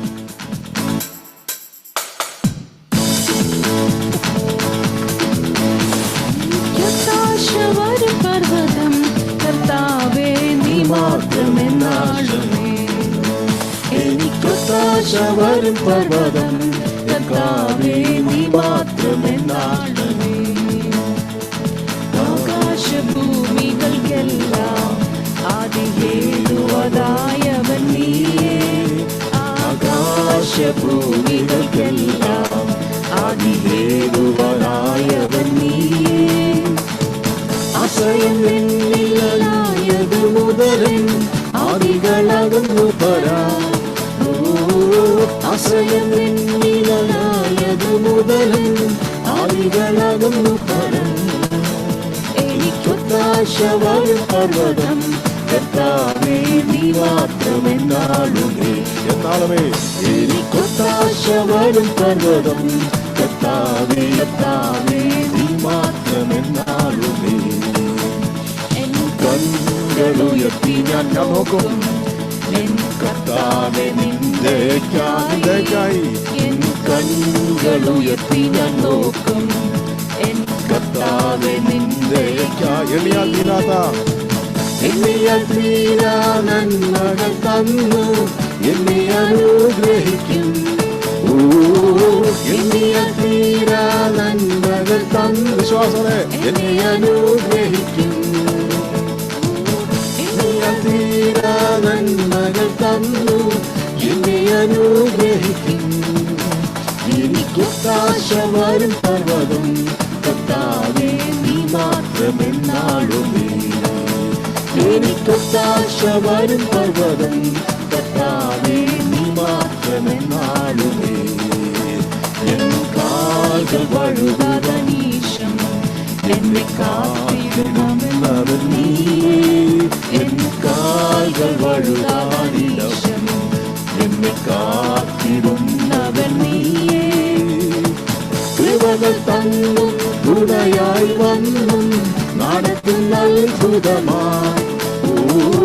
കൃപകൾ തന്നും തുണയായി വന്നും നടത്തുന്ന അത്ഭുതമായി. എനിക്കൊത്താശ വരും പർവ്വതം കർത്താവേ മാത്രമാണ്. എനിക്കൊത്താശ വരും പർവ്വതം കർത്താവേ നീ മാത്രമെന്നാളുമേ. എൻ ദേഹം മണ്ണിൽ മറഞ്ഞാലും ഞാൻ ജീവനോടിരുന്നാലും. എൻ ദേഹം മണ്ണിൽ മറഞ്ഞാലും ഞാൻ ജീവനോടിരുന്നാലും. നിന്നോടണഞ്ഞു ഒന്നിച്ച് ആനന്ദിച്ചാർക്കും. വരും നാളിൽ നിന്നോടണഞ്ഞ് ആനന്ദിച്ചാത്തിടുന്ന. വരും നാളിൽ നിന്നോടണഞ്ഞ് ആനന്ദിച്ചാത്തിടും ഞാൻ. എനിക്കൊത്താശ വരും പർവ്വതം കർത്താവേ നീ മാത്രമെന്നാളുമേ. എനിക്കൊത്താശ വരും പർവ്വതം കർത്താവേ നീ മാത്രമെന്നാളുമേ. എനിക്കൊത്താശ വരും പർവ്വതം കർത്താവേ. യാക്കോബിന്റെ വല്ലഭന്റെ ഭുജബലത്താൽ ഇന്ന് വിടുതലുണ്ട്.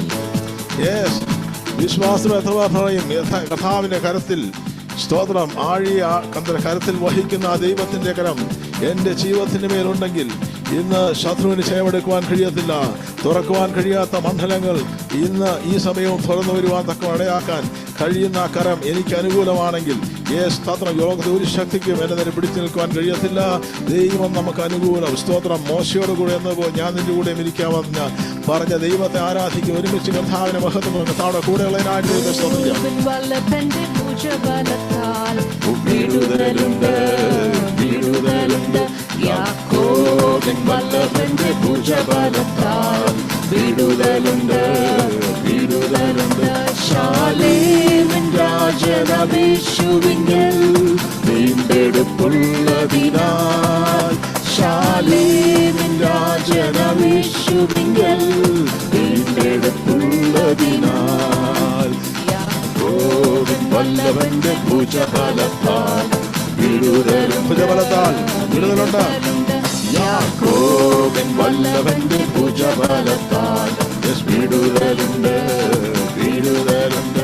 മരണത്തിൻ പാശങ്ങൾ ചുറ്റിയാലും പാതാകൾ ഞെരുക്കിയാലും.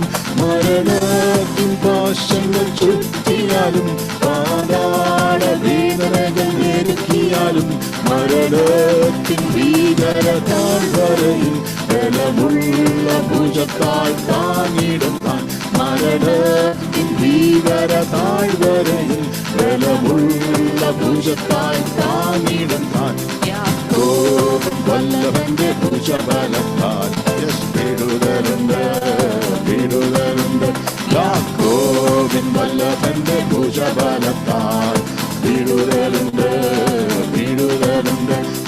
ശാലേമിൻ രാജനമേശുവിങ്കൽ വീണ്ടെടുപ്പുള്ളതിനാൽ. ശാലേമിൻ രാജനമേശുവിങ്കൽ വീണ്ടെടുപ്പുള്ളതിനാൽ. അനർത്ഥങ്ങൾ അസംഖ്യമായേറിയാലും പ്രതികൂലത്താൽ മനം നീറിയാലും. അനർത്ഥങ്ങൾ അസംഖ്യമായേറിയാലും പ്രതികൂലത്താൽ മനം നീറിയാലും. അകൃത്യങ്ങൾ ക്ഷമിച്ച എന്നാത്മനാഥൻ അതിലെല്ലാം ജയം തരും ഭുജബലത്താൽ. അകൃത്യങ്ങൾ ആത്മനാഥൻ അതിലെല്ലാം ജയം തരും ഭുജബലത്താൽ. അകൃത്യങ്ങൾ ക്ഷമിച്ച എന്നാത്മനാഥൻ അതിലെല്ലാം ജയം തരും ഭുജബലത്താൽ. യാക്കോബിൻ വല്ലഭന്റെ ഭുജബലത്താൽ. വിടുതലുണ്ട് വിടുതലുണ്ട് യാക്കോബിൻ വല്ലഭന്റെ ഭുജബലത്താൽ. വിടുതലുണ്ട് വിടുതലുണ്ട്. ശാലേമിൻ രാജനമേശുവിങ്കൽ വീണ്ടെടുപ്പുള്ളതിനാൽ. ശാലേമിൻ രാജനമേശുവിങ്കൽ വീണ്ടെടുപ്പുള്ളതിനാൽ. ശത്രു സൈന്യം പാളയമിറങ്ങിയാലും അന്ധകാര ശക്തികൾ പെരുകിയാലും. ശത്രു സൈന്യം പാളയം ഇറങ്ങിയാലും അന്ധകാര ശക്തികൾ പെരുകിയാലും. ക്രിസ്തുവാകും പാറമേൽ ഉറച്ചു നിൽപ്പാൻ. ജയത്തിൻ കൊടി വീണ്ടും ഉയർത്തിടാമേ. ക്രിസ്തുവാകും പാറമേൽ ഉറച്ചു നിൽപ്പാൻ. ജയത്തിൻ കൊടി വീണ്ടും ഉയർത്തിടാമേ. ക്രിസ്തുവാകും പാറമേൽ ഉറച്ചു നിൽപ്പാൻ. ജയത്തിൻ കൊടി വീണ്ടും ഉയർത്തിടാമേ. യാക്കോബിൻ വല്ലഭന്റെ ഭുജബലത്താൽ. വിടുതലുണ്ട് വിടുതലുണ്ട് യാക്കോബിൻ വല്ലഭന്റെ ഭുജബലത്താൽ. വിടുതലുണ്ട് വിടുതലുണ്ട്. ശാലേമിൻ രാജനമേശുവിങ്കൽ വീണ്ടെടുപ്പുള്ളതിനാൽ. ശാലേമിൻ രാജനമേശുവിങ്കൽ വീണ്ടെടുപ്പുള്ളതിനാൽ. യാക്കോബിൻ വല്ലഭന്റെ ഭുജബലത്താൽ. വിടുതലുണ്ട് വിടുതലുണ്ട് യാക്കോബിൻ വല്ലഭന്റെ ഭുജബലത്താൽ. വിടുതലുണ്ട് വിടുതലുണ്ട് യാക്കോബിൻ വല്ലഭന്റെ ഭുജബലത്താൽ. വിടുതലുണ്ട് വിടുതലുണ്ട് യാക്കോബിൻ വല്ലഭന്റെ ഭുജബലത്താൽ. വിടുതലുണ്ട് വിടുതലുണ്ട്. ഉള്ളതിനെ ഓർത്ത് നന്ദി അപ്പ. ഹല്ലേലൂയ, സ്തോത്രം കർത്താവേ. അപ്പ അങ്ങയുടെ വചനം കേൾക്കുവാനായിട്ട് കർത്താവെ അടിയങ്ങള് അപ്പ ദാഹത്തോടെ ആയിരിക്കുന്ന കർത്താവെ, ഞങ്ങൾ ഓരോരുത്തരോടും സംസാരിക്കണമേ, ഇടപെടണമേ കർത്താവെ. ഹല്ലേലൂയ, ഞങ്ങൾ ഓരോരുത്തരിലൂടെ അപ്പ അങ്ങേക്ക് ചെയ്തെടുക്കേണ്ട പദ്ധതികള് എന്റെ കർത്താവെ ദിവസങ്ങളിൽ പൂർത്തിയാക്കണമേ കർത്താവെ. ഹല്ലേലൂയ, സ്തോത്രം. അങ്ങയുടെ ദൈവപ്രവൃത്തി അപ്പ ഞങ്ങൾ ഓരോരുത്തരിലും കർത്താവെ അങ്ങ് നടത്തണമേ അപ്പ. ഹല്ലേലൂയ, സ്തോത്രം. അങ്ങയുടെ പ്രിയ മക്കളാക്കി ഞങ്ങളെ ഓരോരുത്തരെയും മാറ്റണമേ കർത്താവെ. പരിശുദ്ധാത്മാവിന്റെ ശക്തി ഞങ്ങളുടെ ഓരോരുത്തരുടെയും മേൽ അത്യന്ത ശക്തി വ്യാപരിക്കട്ടെ. ഹല്ലേലൂയ, സ്തോത്രം കർത്താവെ. വചനം പറഞ്ഞ ദാസനെ അങ്ങയുടെ കരങ്ങളിലേക്ക് താഴ്ത്തി സമർപ്പിക്കുന്നു അപ്പ. ഹല്ലേലൂയ, ഹല്ലേലൂയ, സ്തോത്രം കർത്താവെ. വായിൽ അങ്ങ് വചനം വെച്ച് കൊടുക്കണമേ അപ്പ. ഹല്ലേലൂയ കർത്താവെ. ഹല്ലേലൂയ, ഞങ്ങൾക്ക് വേണ്ട ദൂതുകള് അപ്പൻ ഞങ്ങളോട് സംസാരിക്കണമേ. പരിശുദ്ധാത്മാവ് തന്നെ ശക്തിപ്പെടുത്തണമേ, ബലപ്പെടുത്തണമേ. ക്രൂശിന്റെ മറവിൽ നിന്നുകൊണ്ട് വചനം പറയുവാൻ സഹായിക്കണമേ കർത്താവെ. വചനം പറയുന്ന ദേവദാസനും കേൾക്കുന്ന ഞങ്ങൾക്ക് എല്ലാവർക്കും അത് അനുഗ്രഹത്തിനും വിടുതലിനും സൗഖ്യത്തിനും സമാധാനത്തിനും എല്ലാം കാരണമാക്കി തീർക്കുന്നതിനെ ഓർത്ത് നന്ദി അപ്പ. ഹല്ലേലൂയ, സ്തോത്രം. അങ്ങ് ഞങ്ങളുടെ പ്രാർത്ഥന കേട്ടിരിക്കാൻ സ്തോത്രം ചെയ്യുന്നു. എല്ലാം യേശുവിന്റെ നാമത്തിൽ തന്നെ കൃപയോടെ കേട്ടറിഞ്ഞ പിതാവേ, ആമേൻ. ആമേൻ. കർത്താവ് നമ്മുടെ പ്രാർത്ഥന കേട്ടതിനായിട്ട് നമുക്ക് ദൈവത്തെ സ്തോത്രം ചെയ്യാം. വീണ്ടും വരുന്നവനായ സർവശക്തനായ ദൈവത്തിന് പുത്രനായ യേശു ക്രിസ്തുവിൻ്റെ നിസ്തുല്യമറിയ നാമത്തിലുള്ള ഇത് കേട്ടുകൊണ്ടിരിക്കുന്ന ഓരോരുത്തരെയും അറിയിക്കുവാൻ കർത്താവ് തന്ന ഭാഗ്യത്തിനായിട്ട് ദൈവത്തെ സ്തുതിക്കുന്നു. ഒരു ഉപവാസത്തോടെ പ്രാർത്ഥനയോടെ ദൈവസാന്നിധ്യത്തിലേക്ക് കടന്നു വരുവാൻ, അടുത്തു വരുവാൻ കർത്താവ് നമ്മളെ ഇടയാക്കി ആയിരിക്കുന്ന സ്ഥാനങ്ങളിൽ ആ ദൈവസാന്നിധ്യം നമ്മുടെ എല്ലാവരുടെയും കൂടെ ഇരിക്കുമാറാകട്ടെ എന്ന് പ്രാർത്ഥിക്കുന്നു. ഈ നടക്കുന്ന ഉപവാസ പ്രാർത്ഥന അനവധി സ്ഥലങ്ങളിൽ ഇന്ന് ഉപവാസവും പ്രാർത്ഥനയും നടന്നുകൊണ്ടിരിക്കുകയാണ്. അത് പെന്തക്കോസ്ത് സഭകളിൽ മാത്രമല്ല, പാരമ്പര്യ സഭകളിലും ഉപവാസവും നോയമ്പും ഒക്കെ നടന്നുകൊണ്ടിരിക്കുകയാണല്ലോ. കേവലം ഒരു ചടങ്ങായി മാറാതെ ഒരു പാരമ്പര്യമായിട്ട് മാറുവാനല്ല ദൈവം ആഗ്രഹിക്കുന്നത്. നമ്മൾ ചെയ്യുന്ന ഈ ഉപവാസം, അല്ലെങ്കിൽ നമ്മളെടുക്കുന്ന ദൈവസന്നിധിയിലായിരിക്കുന്ന പ്രത്യേകിച്ച് നടക്കുന്ന ഉപവാസ പ്രാർത്ഥന ആരെങ്കിലും ഭാഗഭാഗുക്കൾ ആയിരിക്കുന്നവരുണ്ടെങ്കിൽ അവരുടെ ജീവിതത്തിൽ തീർച്ചയായിട്ടും അതൊരു അനുഗ്രഹമാകും. അല്ലാത്തവരുണ്ടെങ്കിൽ തീർച്ചയായിട്ടും കഴിയുന്ന തലങ്ങളിൽ ഉപവസിക്കുന്നത് അനുഗ്രഹമാണ്. ഇന്ന് പലരും ചിന്തിക്കാറുണ്ട്, നാളുകളായിട്ട് ഞാൻ ഉപവസിക്കുന്നു, അല്ലെങ്കിൽ ഒരുപക്ഷെ കഴിഞ്ഞ നാളുകളിൽ ഞാൻ ഉപവസിച്ചിരുന്നു, പക്ഷേ ആ ഉപവാസത്തിലൊന്നും ഒരു ദൈവിക വിടുതൽ എനിക്ക് കാണുവാൻ സാധിച്ചിരുന്നില്ല, അല്ലെങ്കിൽ അതൊരു പാരമ്പര്യമായി മാറിക്കൊണ്ടിരിക്കുകയാണ്. പക്ഷേ ഇന്ന് അതിനപ്പുറത്ത് യഥാർത്ഥത്തിൽ ഒരു ദൈവവൈതൽ അല്ലെങ്കിൽ ദൈവമക്കൾ മറ്റ് സഭകളിൽ, ഇതര സഭകളിലോ ക്രിസ്തീയ സഭകളിലോ അല്ലെങ്കിൽ മറ്റ് ജാതീയമായിട്ടുള്ള സഭകളിലോ മറ്റ് ഇടങ്ങളിലൊക്കെ നടക്കുന്ന ഉപവാസത്തിൽ നിന്ന് വ്യത്യസ്തമാണ് ഇന്ന് ദൈവസഭയുടെ യാഥാർത്ഥത്തിലുള്ള ഉപവാസം. അതൊരു വലിയ ശക്തിയാണ്. അത് ജീവിതത്തിൽ അതൊരു വലിയ വിടുതലാണ്. അത് ജീവിതത്തിൻ്റെ മേൽ ദൈവപ്രവർത്തിക്ക് മുഖാന്തരമാക്കി ദൈവം മാറ്റും. 25 ദിവസം നോയമ്പിലായിരിക്കുന്ന സ്തോത്രം സഭകളുണ്ട്. പ്രത്യേകിച്ച് നമുക്കറിയാം, റമദാൻ്റെ സമയത്ത് 1 മാസത്തോളം ഉപവാസം എടുക്കുന്നതായിട്ട് നമുക്ക് കാണുവാൻ സാധിക്കുന്നു. മറ്റ് ഹിന്ദു സമുദായങ്ങളിൽ അവർ പല രീതിയിലുള്ള ഉപവാസങ്ങൾ എടുക്കാറുണ്ട്. പക്ഷേ അതിൽ നിന്ന് വ്യത്യസ്തമാണ് ഒരു ക്രിസ്തീയ കഥാവായ യേശു ക്രിസ്തു നമുക്ക് കാണിച്ചു തന്ന അല്ലെങ്കിൽ ജീവിക്കുന്ന ദൈവസന്നിധിയിലുള്ള ഉപവാസം. പലപ്പോഴും ഇതിനകത്ത് പല പ്രാവശ്യം ദൈവസന്നിധി ഉപവസിച്ചിട്ടും ഒരു വിടുതൽ കിട്ടാതിരുന്നപ്പോൾ യെശയ്യാ പ്രവാചകന്റെ പുസ്തകമാണ് ഒരുപക്ഷെ അതിന് ആധാരമായിട്ട് നമുക്ക് ചിന്തിക്കുവാൻ കഴിയുന്നത്. അതിന് നമുക്ക് അതിൻ്റെ കുറിവാക്യമായിട്ട് നമുക്ക് യെശയ്യാ പ്രവാചകന്റെ പുസ്തകം അതിൻ്റെ 58-ന്റെ 3-ാം വാക്യം നമുക്ക് വായിക്കാം. അവിടെ ഒരു കൂട്ടം ജനം ഉപവസിക്കുകയാണ്. പക്ഷേ അവരുടെ ജീവിതത്തിൽ അവർ ഉപവസിച്ച് മടുത്തു. അവർ ദൈവത്തോട് പറയുകയാണ്, കർത്താവേ, ഞങ്ങൾ നാളുകളായി ഒരു വിടുതലിന് വേണ്ടി പ്രാർത്ഥിക്കുന്നു, ഒരു ദൈവപ്രവൃത്തിക്കായി പ്രാർത്ഥിക്കുന്നു, ഞങ്ങൾ ഉപവസിക്കുന്നു, പക്ഷേ അവിടെ ഒന്നും നടക്കുന്നില്ല. അപ്പോൾ അവർ പറയുകയാണ്, അവർ പറയുന്ന ഒരു കാര്യമാണ് നമുക്ക് ഇപ്പോൾ വായിക്കാൻ കഴിയുന്നത്. ഞങ്ങൾ നോമ്പ് നോൽക്കുന്നത് നീ നോക്കാതിരിക്കുന്നത് എന്ത്? ഞങ്ങൾ ആത്മതമനം ചെയ്യുന്നത് നീ അറിയാതിരിക്കുന്നത് എന്ത്? ഇതാ, നിങ്ങൾ നോമ്പ് നോൽക്കുന്ന ദിവസത്തിൽ തന്നെ നിങ്ങളുടെ കാര്യാദികളെ നോക്കുകയും. മതി, സ്തോത്രം. അവിടെ അവർ ചോദിക്കുന്ന ഒരു ചോദ്യമാണ് നമുക്ക് ചിന്തയ്ക്ക് ആധാരമായിരിക്കുന്നത്. അവർ ചോദിക്കുകയാണ്, വൈ ഹാവ് യു ഫാസ്റ്റഡ്? ഞങ്ങൾ ഈ ഉപവസിച്ചിട്ട് എന്താ കാര്യം? കാര്യങ്ങൾക്കൊന്നും ഒരു മാറ്റം വരുന്നില്ല. അങ്ങ് ഇതൊന്നും കാണുന്നില്ലേ? ഞങ്ങൾ അങ്ങനെ സന്നിധിയിൽ ഒരുപക്ഷെ പൂർണ്ണ ഉപവാസത്തിലോ പച്ചവെള്ളം കുടിച്ചോ ചായ കുടിച്ചോ അല്ലെങ്കിൽ അല്പം ഒരു സമയത്തോ ഒക്കെ പല രീതിയിൽ ചെയ്തു നോക്കുന്നു, പക്ഷേ അതിനകത്തൊരു വിടുതൽ കാണുന്നില്ല. പക്ഷേ ദൈവം പറയുകയാണ്, നിങ്ങൾ ദൈവം ആഗ്രഹിക്കുന്ന തലങ്ങളിലുള്ള ദൈവ സന്നിധിയിൽ സന്തോഷിക്കുന്ന തലങ്ങളിലുള്ള ഉപവാസത്തിലേക്ക് നിങ്ങൾ കടന്നു വരുവാൻ കഴിയുകയാണെങ്കിൽ ദൈവത്തിൻ്റെ ഒരു പ്രവൃത്തി വെളിപ്പെടുവാനിടയാകും. 58-ാം അധ്യായം അതിൻ്റെ അവസാന ഭാഗങ്ങളിലേക്ക് വരുമ്പോൾ നമുക്കതിലേക്ക് കടന്നു വരാം. പിന്നീട് അവിടെ ദൈവജനം ഉപവസിച്ചതിന് ശേഷം എങ്ങനെ ഉപവസിക്കണം എന്നുള്ളതിനെ പറ്റി സമയമുള്ളെങ്കിൽ അറിയാവുന്നവരുണ്ടായിരിക്കും. പക്ഷേ വായിച്ച് ധ്യാനിക്കാമെങ്കിൽ അത് പുതിയ നിയമസഭയിലെ ഉപവാസവുമായിട്ട് നമുക്ക് താരതമ്യപ്പെടുത്തുവാൻ സാധിക്കും. അവിടെ ആ ഉപവാസത്തിൽ നിന്നും ലഭിക്കുന്ന ദൈവിക അനുഗ്രഹങ്ങളെപ്പറ്റി തുറമാനമായി എഴുതിയിട്ടുണ്ട്. അവിടെ ഉപവാസം നമ്മൾ പലപ്പോഴും എല്ലാവരും പറയാറുള്ളത് പോലെ തന്നെ ദൈവത്തിൻ്റെ സാന്നിധ്യത്തിൽ നമുക്ക് കൂടുതൽ സമയം ചെലവഴിക്കുന്നതാണ് ഉപവാസത്തിൻ്റെ ഒരു പ്രത്യേകത.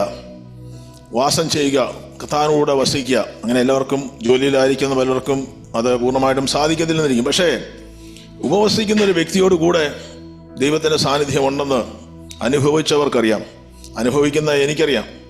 സ്വന്തം ഉപവസിക്കാതിരിക്കുമ്പോഴും ഉപവസിക്കുമ്പോഴും ഉള്ള വ്യത്യാസം അത് നമുക്ക് ആ ദൈവ സാന്നിധ്യം നമ്മുടെ ജീവിതത്തിൻ്റെ മേൽ അത് നമുക്ക് ദൈവത്തോടു കൂടി ഇരിക്കാൻ കഴിയാത്തൊരവസ്ഥയാണെങ്കിൽ ദൈവത്തിൻ്റെ സാന്നിധ്യം നമ്മളോട് കൂടെ വരും, നമ്മളോട് കൂടെ ഇരിക്കും. നമുക്ക് കഴിയുന്ന തലങ്ങളിൽ നമ്മൾ കർത്താവിൻ്റെ സന്നിധിയിൽ നിന്ന് പ്രാർത്ഥിക്കുവാനും അതേ കർത്താവിനോടുകൂടെ വാസം ചെയ്യുവാനും പ്രാർത്ഥിക്കുവാനും വചനം ധ്യാനിക്കുവാനൊക്കെ തയ്യാറാകുകയാണെങ്കിൽ ആ ദൈവപ്രവൃത്തി നമ്മുടെ ജീവിതത്തിൻ്റെ മേൽ വെളിപ്പെടുവാൻ തക്കമടയാകും. നമ്മൾ ഉപവാസത്തിൽ കർത്താവിൻ്റെ സാന്നിധ്യത്തിന് വേണ്ടി അത്യുന്നതന്റെ മറവിൽ വസിക്കുന്നവനും സർവശക്തന്റെ നിലയിൽ പാർക്കുകയും ചെയ്യുന്നവൻ, അതാണ് അവൻ്റെ കൂടെ വസിക്കുന്ന ആണ് ഉപവാസം. ഡിസ്കണക്റ്റിംഗ് ഫ്രം ഫ്ലഷ്, നമ്മുടെ ജഡത്തിൽ നിന്നുള്ള നമ്മളെ ജഡത്തിൻ്റെതായ ശക്തി നമ്മളെ പലപ്പോഴും സ്വാധീനം ചെലുത്തുമ്പോൾ പലപ്പോഴും ആ ജഡിക ശക്തിയാണ് മനുഷ്യൻ്റെ ഏറ്റവും വലിയ ശത്രു, നമുക്ക് പലപ്പോഴും അറിയത്തില്ല. അപ്പോൾ ജഡത്തിൻ്റെ മേൽ വ്യാപരിക്കുന്ന ശക്തിയുടെ മേൽ നമുക്ക് ജയമെടുക്കുവാൻ കഴിയാതിരിക്കുന്ന പലപ്പോഴും ഉപവസിക്കാതിരിക്കുന്നതുകൊണ്ടാണ്. അതിൻ്റെ മേൽ നിന്നും ലോകത്തിൻ്റെതായ മോഹങ്ങളിൽ നിന്നൊക്കെ നമുക്ക് യഥാർത്ഥത്തിൽ ഒരു വീണ്ടെടുപ്പ് നമ്മുടെ ശരീരം പ്രാപിക്കാതെ കൊണ്ട് പലപ്പോഴും അതിലേക്ക് നമ്മൾ അറിയാതെ ആകർഷിക്കപ്പെട്ടു പോവുകയാണ്. അതുകൊണ്ട് അല്ലെങ്കിൽ മറ്റൊരു ഭാഗത്ത് ഒരു ദേവദാസൻ പറഞ്ഞത് wilful abstaining from natural pleasures for a spiritual purpose, ഒരു ആത്മീയ കാര്യത്തിന് വേണ്ടി ആത്മീയമായി ബലപ്പെടുവാൻ വേണ്ടി ചെയ്യുന്നൊരു കാര്യമാണ് ഉപവാസം. അതൊരു പാരമ്പര്യമല്ല, ഏതെങ്കിലും ഭയത്തിൽ നിന്നും ഉണ്ടാകുന്നതല്ല. അല്ലെങ്കിൽ ചിലർ പറയാറുണ്ട് രാവിലെ തൊട്ട് ഉച്ചവരെ വളരെ ബിസി ആയിരുന്നു, അതുകൊണ്ട് എനിക്ക് ഭക്ഷണം കഴിക്കാൻ കഴിഞ്ഞില്ല, അതുകൊണ്ട് ഞാൻ ഇന്നത്തെ ദിവസം ഉപവാസമാക്കുകയാണ്. അതല്ല ഉപവാസം. നമ്മൾ യഥാർത്ഥത്തിൽ ചെറു വില കൊടുക്കുവാൻ തയ്യാറാകുകയാണെങ്കിൽ മാത്രമേ ദൈവസന്നിധി അത് പ്രസാദകരമായി തീരുകയുള്ളൂ. ചിലർ വണ്ണം കുറയ്ക്കാൻ വേണ്ടി ഉപവസിക്കുന്നവരുണ്ട്, ചിലർ കാശ് സേവ് ചെയ്യാൻ വേണ്ടി ഉപവസിക്കുന്നവരുണ്ട്. പക്ഷെ അതൊന്നും ഉപവാസമല്ല. ദൈവസന്നിധിയുള്ള ഉപവാസം, ദൈവം ആഗ്രഹിക്കുന്ന ഉപവാസം, ദൈവം ആഗ്രഹിക്കുന്ന ഫാസ്റ്റിംഗ്, ദൈവം സന്തോഷിക്കുന്ന ഫാസ്റ്റിംഗ്, ദൈവപ്രവൃത്തി നമ്മുടെ ജീവിതത്തിന് മേൽ വെളിപ്പെടുവാനിടയാകുന്ന ഒരു ഉപവാസം. ആമേൻ. അത് കർത്താവായ യേശുക്രിസ്തു കാണിച്ചെന്ന മാതൃക ദൈവവചനത്തിലൂടെ നമ്മൾ കടന്നു പോകുമ്പോൾ നമുക്ക് മനസ്സിലാകുന്ന തലങ്ങളിൽ ആമേൻ ദൈവത്തിന് പ്രസാദകരമായി തീരുന്ന ഒരു ഉപവാസമായി തീരുന്നുവെങ്കിൽ 59 അധ്യായത്തിന്റെ അതിലേക്ക് വരുമ്പോൾ അവിടെ പറയുന്നുണ്ട്, അതെ, ദൈവത്തിന്റെ കരം നമുക്ക് വേണ്ടി പ്രവർത്തിക്കുവാൻ തക്കവണ്ണം ഇടയാകും. നിങ്ങൾ നിലവിളിക്കുന്നു, പക്ഷെ ദൈവസന്നിധിയിൽ ആ നിലവിളി കേൾക്കുന്നില്ല. അതേ പല പ്രാർത്ഥനകളും ദൈവസന്നിധിയിൽ ചെല്ലാതിരിക്കുന്നതിന്റെ കാരണം അത് ഉപവാസം അതിനോടുകൂടെ ചേരാതിരിക്കുമ്പോഴാണ്. അപ്പോൾ ദൈവത്തിന്റെ ഈ പലരും ചിന്തിച്ചേക്കാം, ഭക്ഷണം എന്തിനാണ് വെടിയുന്നത്? യഥാർത്ഥത്തിൽ നമ്മളൊന്ന് ചിന്തിച്ചു നോക്കിയാൽ ഈ മാനവരാശി വീണു പോകുവാൻ ഇടയായത് അതിന്റെ കാരണം അതിന് ആത്മീയമായ അർത്ഥങ്ങൾ ഉണ്ടായിരിക്കാം. പക്ഷേ ഭക്ഷണത്തിൻ്റെതായ ഒരു വിഷയത്തിലാണല്ലോ മനുഷ്യൻ വീണു പോകുവാനിടയായത്. അപ്പോൾ ദൈവം ആദത്തോട് പറയുന്നൊരു കാര്യമുണ്ട്, നീ മരിക്കാതിരിക്കേണ്ടതിന് തോട്ടത്തിന്റെ നടുവിലുള്ള വൃക്ഷത്തിൽ നിന്നും നീ തിന്നരുത്, അതിനെ തൊടുപോലും ചെയ്യരുത്. അപ്പോൾ ഇത് തിന്നരുത് എന്ന് പറഞ്ഞ കാര്യം എടുത്ത് ഭക്ഷിച്ചപ്പോഴാണ് മനുഷ്യൻ വീണുപോയത്. അപ്പോൾ നമ്മൾ വിചാരിക്കുന്നത് പോലെ അത്ര സാധാരണ ആമേൻ അത് വളരെ പ്രാധാന്യമുള്ള കാര്യമാണ്. ഈ കഴിക്കരുത് എന്ന് മാത്രമേ ദൈവം, മറ്റൊന്നും അരുത് കർത്താവ് പറഞ്ഞിട്ടില്ലായിരുന്നു. മറ്റെല്ലാ കാര്യങ്ങളും ചെയ്യുവാൻ ദൈവം സ്വാതന്ത്ര്യം കൊടുത്തിരുന്നു. പക്ഷേ ജീവന്റെ നന്മയുടെ തിന്മയുടെ വൃക്ഷത്തിൽ നിന്ന് ഭക്ഷിക്കരുതെന്ന് പറയുകയാണ്. അപ്പോൾ അത് അവരുടെ കണ്ണിന് വളരെ മനോഹരമായി തോന്നുന്നു. അതിലേക്ക് ഞാൻ പോകുന്നില്ല. കൺമോഹം, ജഡമോഹം, ജീവനത്തിന്റെ പ്രതാപം, അതാണ് അവരെ വീഴിക്കുവാനിടയായത്. അല്ലെങ്കിൽ യേശുക്രിസ്തുവിന്റെ ജീവിതത്തിലേക്ക് നോക്കുകയാണെങ്കിൽ, യേശുക്രിസ്തു ഉപവസിക്കുമ്പോൾ പരീക്ഷകൻ കടന്നു വന്നിട്ട് പരീക്ഷിക്കുന്നത് കല്ലിനെ അപ്പമാക്കുക.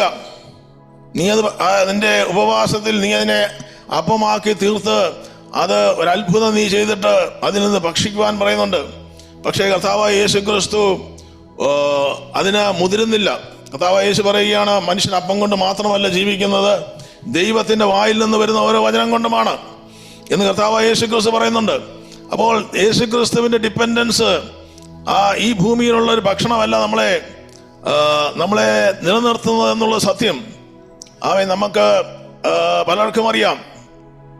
ഇന്ന് പലർക്കും ഈ ഉപവാസത്തെ പറ്റി പറയുമ്പോൾ പലർക്കും ഭയമാണ്. ഉപവാസം എടുക്കേണ്ടത് വിശ്വാസത്തിലാണ് നമ്മൾ എടുക്കാൻ സാധിക്കത്തുള്ളൂ. അത് ഒരു വ്യക്തിയുടെ ജീവിതത്തിൽ അല്ലെങ്കിൽ ചിലർ പറയും ഞാനൊരു പക്ഷേ അല്ലെങ്കിൽ എൻ്റെ സൗന്ദര്യം പോകുമോ എന്ന് ഓർത്ത് ഉപവസിക്കാതിരിക്കുന്നവരുണ്ട്. അവിടെ മോശയുടെ ജീവിതത്തിലേക്ക് നോക്കിയാൽ മോശ ദൈവസന്നിധി ഉപവസിക്കുകയും പ്രാർത്ഥിക്കുകയും ചെയ്തു കഴിഞ്ഞപ്പോൾ മോശയുടെ മുഖം ത്വക്ക് പ്രകാശിക്കുന്നതായിട്ട് നമുക്ക് കാണുവാൻ സാധിക്കുന്നുണ്ട്. അവിടെ ശത്രുവിന്റെ ഏറ്റവും വലിയ പദ്ധതി അല്ലെങ്കിൽ ശത്രു ഏറ്റവും ഭയപ്പെടുന്നത് ഒരു വ്യക്തിയുടെ പ്രാർത്ഥനയാണ്.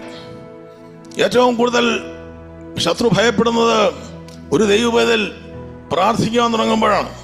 അത് യഥാർത്ഥത്തിലുള്ള പ്രാർത്ഥന, ആത്മാവിലുള്ള പ്രാർത്ഥന തുടങ്ങുമ്പോൾ പിന്നെ ഇദ്ദേഹം ഉപവസിക്കാനും കൂടെ തുടങ്ങിയാൽ ശത്രുവിന്റെ കാൽമുട്ടുകൾ വിറയ്ക്കാൻ തുടങ്ങും. കാരണം കർത്താവായ യേശുക്രിസ്തു സ്തോത്രം പ്രാർത്ഥനയാലും ഉപവാസത്താലും നീങ്ങി പോകാത്ത ഒരു ജാതിയുമില്ലെന്ന് കർത്താവായ യേശുക്രിസ്തു പറഞ്ഞിട്ടുണ്ട്.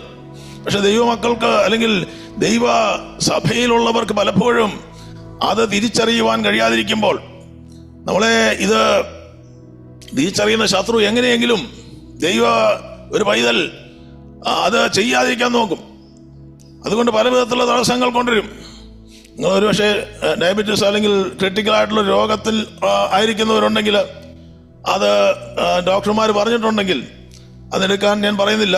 പക്ഷേ എടുക്കുന്നത് നമ്മുടെ വിശ്വാസത്തിലാണ്, ഭയത്തിലല്ല, വിശ്വാസത്താലാണ് നമ്മൾ എന്ത് കാര്യവും ചെയ്യുവാൻ തയ്യാറാകുക.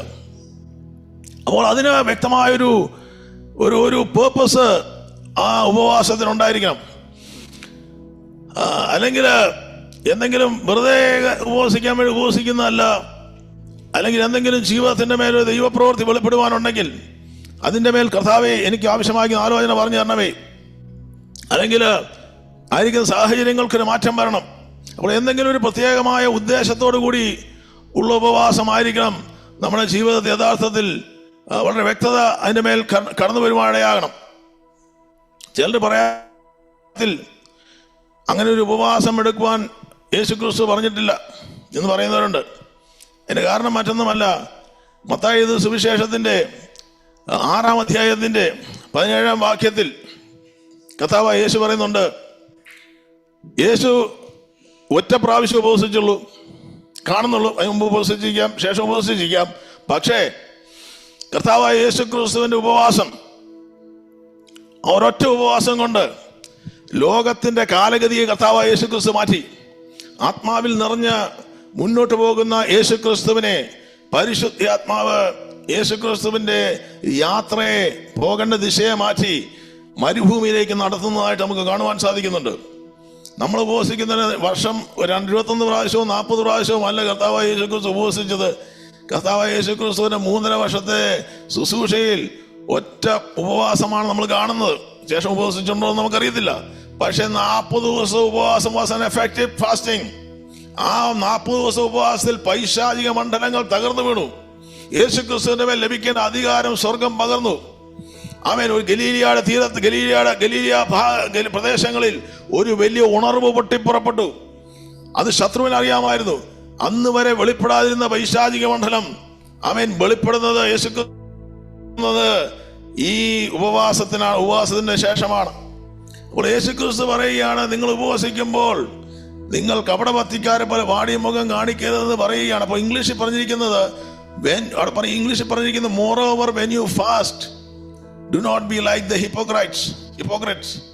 അപ്പോൾ അവിടെ യേശു പറയുന്നത് if you fast എന്നല്ല, ഇംഗ്ലീഷിൽ കുറച്ച്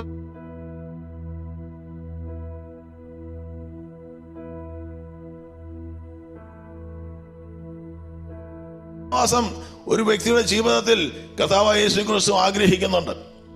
കാരണം ദൈവത്തിന്റെ പുത്രനായ യേശുക്രിസ്തു ജഡത്തിൽ ജനിച്ചപ്പോൾ ആ ജഡത്തെ മറികടക്കണമെങ്കിൽ ഉപവാസം കൊണ്ട് മാത്രമേ സാധിക്കത്തുള്ളൂ. അതെ, മർക്കോസിന്റെ സുവിശേഷത്തിൽ ഒരു ഭാഗത്ത് പറയുന്നുണ്ട്, യോഹന്നാന്റെ ശിഷ്യന്മാരും പരീശന്മാരും ഉപവസിക്കുക പതിവായിരുന്നു.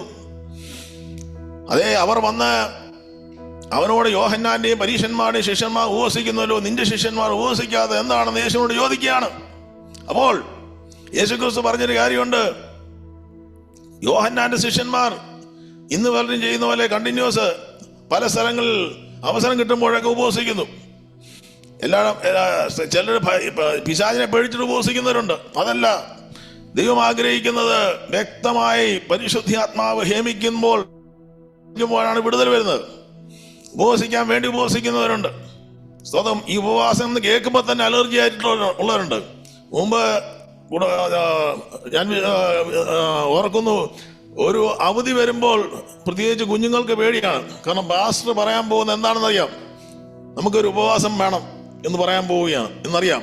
അതുകൊണ്ട് പലർക്കും പേടിയാണ്. ഉപവാസം മിക്കവാറും കാണും. പക്ഷെ ചിലരെ സംബന്ധിച്ചിടത്തോളം അതൊരു ഉത്സവമാണ്. സ്തോത്രം. അതാണ് ഏറ്റവും സന്തോഷമുള്ളൊരു സമയം. അതാണ്. അപ്പോൾ നമ്മുടെ ഉപവാസങ്ങൾ ഒരു ഉത്സവമാണ്. അല്ലെങ്കിൽ ദൈവത്തിൻ്റെതായ സാന്നിധ്യവും ദൈവത്തിൻ്റെതായ വിടുതലും ദൈവിക സ്വാതന്ത്ര്യവും ഒരു വ്യക്തി അനുഭവിക്കുന്നത് ആ ഉപവാസവും പ്രാർത്ഥനയിലുമാണ്. അപ്പോൾ ഈ ഒരു വർഷത്തിന്റെ അവസാനത്തിലേക്ക് നമ്മൾ കടന്നു വരുമ്പോൾ ഒരിക്കൽ കൂടി നമുക്കൊന്ന് തിരിഞ്ഞു നോക്കുവാൻ, കർത്താവ് എൻ്റെ ജീവിതത്തിൽ അവിടുന്ന് തന്നിരിക്കുന്ന സമയങ്ങൾ, അവസരങ്ങൾ കർത്താവ് യഥാർത്ഥത്തിൽ എനിക്ക് പ്രയോജനപ്പെടുത്തുവാൻ സാധിച്ചോ?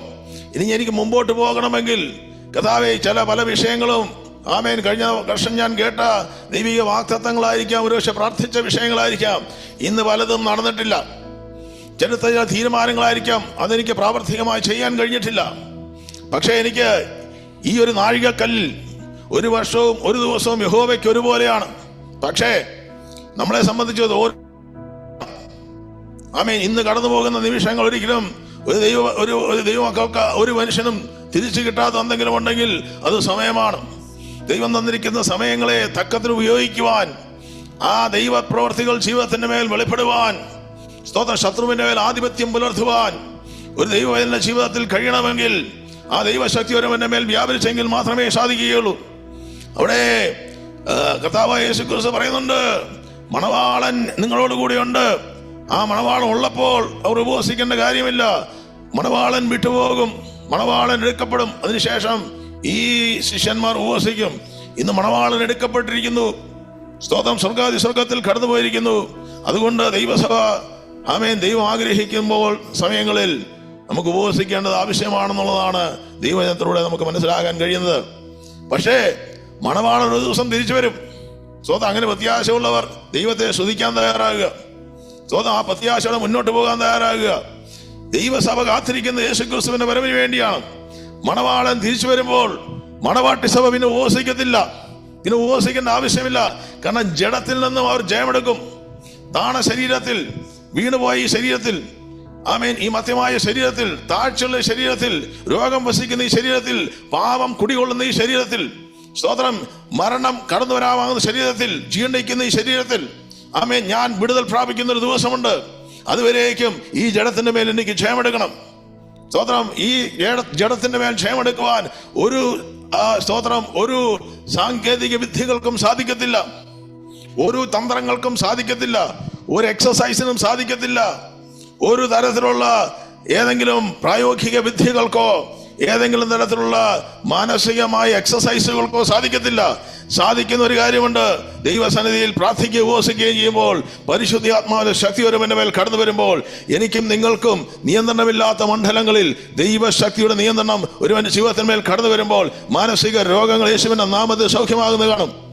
സ്തോത്രം. പലരും രോഗം വരുമ്പോൾ അല്ലെങ്കിൽ ജലദോഷം പനിയാകുമ്പോൾ ഉപവസിക്കാതെ മാറി നിൽക്കുവാൻ ചിലർ ഇടയാകാറുണ്ട്. പക്ഷെ ഒരു പ്രാവശ്യം ഞാൻ ഇങ്ങനെ വന്നപ്പോൾ ഞാൻ ഉപവാസം എടുക്കുവാൻ തീരുമാനിച്ചു. ഉപവാസം എടുക്കാൻ, അത് വിശ്വാസനാണ് എടുത്തത്. എടുക്കുവാൻ തുടങ്ങിയപ്പോൾ ആ പനി യേശുവിന്റെ നാമത്തിൽ വിട്ടുമാറുവാനിടയായി. നമ്മൾ എന്ത് ചെയ്താലും വിശ്വാസത്തിൽ അത് ചെയ്യുവാൻ തയ്യാറാകുന്നുണ്ടോ? യെസ്. ഈ ദിവസങ്ങളിലും അതിന്റെ മേൽ ക്ഷേമമുണ്ട്. കർത്താവായ യേശുക്രിസ്തു പറയുന്നൊരു കാര്യമുണ്ട്, നമുക്കെല്ലാവർക്കും സുപരിചിതമായൊരു വേദവാക്യമാണ്. കർത്താവ് പറയുന്നുണ്ട്, അതെ, ഒരു ചന്ദ്രരോഗിയായ മകനെ കർത്താവ് യേശുക്രിസ്തു പ്രാർത്ഥനയ്ക്ക് ശേഷം അതേ മലയിൽ നിന്ന് ഇറങ്ങി വന്നിട്ട് അവനെ സൗഖ്യമാക്കുമ്പോൾ കർത്താവായ യേശുക്രിസ്തുവിനോട് ശിഷ്യന്മാർ ചോദിക്കുന്നുണ്ടല്ലോ, എന്താണ് ഞങ്ങള് പ്രാർത്ഥിച്ചിട്ട് ഇവന് വിടുതലില്ലാതെ ഇരുന്നത്? പക്ഷെ യേശുക്രിസ്തു അവിടെ പറയുന്നുണ്ടല്ലോ, പ്രാർത്ഥനയും ഉപവാസവും കൂടാതെ ഈ ജാതി മാറിപ്പോകത്തില്ല. അപ്പോൾ ഈ പ്രാർത്ഥന ആദ്യം പ്രാർത്ഥനയാണ്, പിന്നെയാണ് ഉപവാസം. ചിലര് ഉപവാസം മാത്രമേ ഉള്ളൂ, പ്രാർത്ഥനയില്ല. അത് പട്ടിണിയാണെന്ന് നമുക്ക് അറിയാം. പട്ടിണി കിടന്ന് ഖരാവോ വിളിക്കുന്നതല്ല ഉപവാസം. തന്നേ തീരൂ, തന്നേ തീരൂ, കിട്ടിയേ തീരൂ, കിട്ടിയേ തീരൂ എന്ന് പറഞ്ഞ് സെക്രട്ടേറിയറ്റ് പടിക്കലിരുന്ന് മുദ്രാവാക്യം വിളിക്കുന്ന TV-യിലൊക്കെ നമ്മൾ കാണാറുണ്ട്. TV കാണുന്നവരാണെങ്കിൽ, ഞാൻ അധികം കാണാറില്ലെങ്കിലും സ്തോത്രം, നമ്മൾ പത്രത്തിലൊക്കെ നമുക്ക് യൂട്യൂബിലൊക്കെ കാണാൻ സാധിക്കുന്നുണ്ട്. അതല്ല ഉപവാസം. സ്തോത്രം, ദൈവസന്നിധിയിൽ ആമേൻ കടന്നു വന്ന് ദൈവപാദപീഠത്തിലേക്ക് വീണ് കർത്താവിൽ ആശ്രയിച്ചുകൊണ്ട് നിൽക്കുന്നതാണ് ഹൃദയത്തെ ദൈവസന്നിധിയിൽ പകരുന്നതാണ് ഉപവാസം, അല്ലേ? അപ്പോൾ ഒരു ആശാന് അല്ലെങ്കിൽ ഒരു കളരിയിൽ അവർക്ക് പല അടവുകൾ ഉണ്ട്. ഇന്നപ്പം പലർക്കും അതിനെപ്പറ്റി അറിയില്ല. അത് 18 അടവുണ്ട്. 17 അടവും പയറ്റി കഴിഞ്ഞതിന് ശേഷം പിന്നെ ഒരു രക്ഷയുമില്ലാതെ വരുമ്പോഴാണ് 18ാമത്തെ അടവ് എടുക്കുന്നത്. എന്ന് പറഞ്ഞ പോലെ പഠിച്ച പണി എല്ലാം നോക്കിയിട്ടും നടക്കുന്നില്ലെങ്കിൽ നിങ്ങൾ ഉപവസിച്ച് നോക്ക്. സ്തോത്രം, ഇന്ന് വിടുതലില്ലാത്ത വിഷയങ്ങൾ ഉപവാസത്തിനകത്തും പ്രാർത്ഥനയ്ക്കകത്തും ഇല്ല. സ്തോത്രം, ഇന്ന് വിടുതൽ കിട്ടാത്ത ഒരു വിഷയവും ദൈവസന്നിധിയിൽ വിശ്വാസത്തോടെ ഞാൻ പറയുന്നത്, ആമേൻ, ജഡത്തിലുള്ള ആത്മാവിൽ അത് ചെയ്യുവാൻ തയ്യാറാണെങ്കിൽ ദൈവപ്രവൃത്തി അതിന്റെ മേൽ വെളിപ്പെടുവാൻ തക്കവണ്ണം സ്വർഗത്തിലെ ദൈവം ഇടയാക്കും. അത് നമുക്ക് വിശ്വാസത്തോടുകൂടി ചെയ്യുവാൻ തയ്യാറായ മാത്രം മതി. അവിടെ ദൈവവചനത്തില് ഭയപ്പെടേണ്ടെന്നാണ്. അവിടെ പലരും ഭയം ആണ് പലരുടെ ജീവിതത്തിൽ നിന്ന് വന്ന് മാറ്റുന്നത്. ഒരു മാനുഷിക ശരീരത്തിൽ യഥാർത്ഥത്തിൽ 40 ദിവസത്തോളം ഒരു മനുഷ്യൻ ജീവിക്കുവാനുള്ളതായിട്ടുള്ള പോഷകങ്ങൾ ഉണ്ടെന്നാണ് പറയപ്പെടുന്നത്.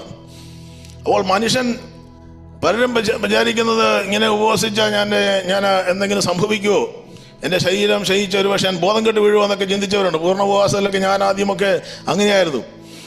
പൂർണ്ണ ഉപവാസം എടുക്കുമ്പോൾ പലപ്പോഴും കഞ്ഞി അടിച്ച് കലക്കി മിക്സിയിലിട്ട് അരച്ച് കലക്കി ആദ്യമൊക്കെ കുടിക്കുക ഭയം കൊണ്ടായിരുന്നു. പക്ഷെ പിന്നീട് മനസ്സിലായി, സ്തോത്രം, പരിശുദ്ധാത്മാവിന്റെ ശക്തി. അതുകൊണ്ട് നമ്മൾ പ്രാർത്ഥന ഉപവാസത്തോട് ചേർന്നുണ്ടായിരിക്കണം. ആ പ്രാർത്ഥനയിലാണ് ഒരു നമ്മളൊരു വ്യക്തി അല്ലെങ്കിൽ ഒരു വിശ്വാസി ബലപ്പെടുന്നത്. അതെ, യോവേൽ പ്രവാചകൻ പുസ്തകത്തിൽ പറഞ്ഞിട്ടുണ്ട്, അവരുടെ ജീവിതത്തിന്റെ മേൽ നഷ്ടങ്ങൾ കടന്നു വന്നപ്പോൾ പലതും ശത്രു അവര് എന്ത് ചെയ്യണമെന്നറിയാതെ പകച്ചു നിൽക്കുമ്പോൾ യോവേൽ പ്രവാചകനിലൂടെ പരിശുദ്ധാത്മാവ് ഇസ്രായേൽ ജനത്തോട് പറയുകയാണ്. 2:16 പലർക്കും സുപരിചിതമായൊരു വേദവാക്യമാണ്. അത് അവിടെ പറയാണ്, ജനത്തെ കൂട്ടിവരുത്തുവിൻ, സഭയെ വിശുദ്ധീകരിപ്പിൻ.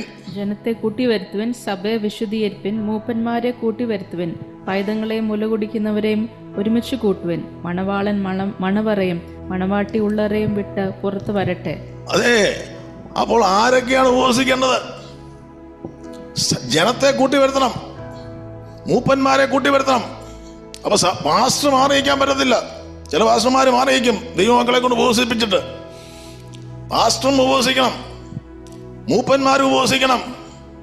പൈതങ്ങള്, ഞങ്ങള് സ്വതന്ത്രം പൈതങ്ങളുണ്ട്, എനിക്ക് മുലകുടിക്കുന്ന കുഞ്ഞുണ്ടെന്ന് പറഞ്ഞിരിക്കുന്നവരെ പോലും ഉപവസിക്കാനാണ് പറഞ്ഞിരിക്കുന്നത്. അതൊന്നും ഞാൻ പറയുന്നില്ല. പക്ഷേ ദൈവവചനത്തിൽ പറഞ്ഞിട്ടുണ്ട്, അത്രയ്ക്കും സീരിയസ് ആയിട്ടുള്ള വിഷയത്തിന് മുമ്പിൽ അവർ നിൽക്കുമ്പോൾ അവിടെ പറയുകയാണ്, മണവാളനാണ് ഞാൻ, ഈയിടയ്ക്ക് കല്യാണം കഴിച്ചേ ഉള്ളൂ, അതുകൊണ്ട് എനിക്ക് വിരുന്നിന് പോകേണ്ട ആവശ്യമുണ്ടെന്ന് പറഞ്ഞാലും ആമേൻ, അവിടെ യോവേൽ പ്രവാചകൻ പറയുകയാണ്, വിടുതൽ വേണോ?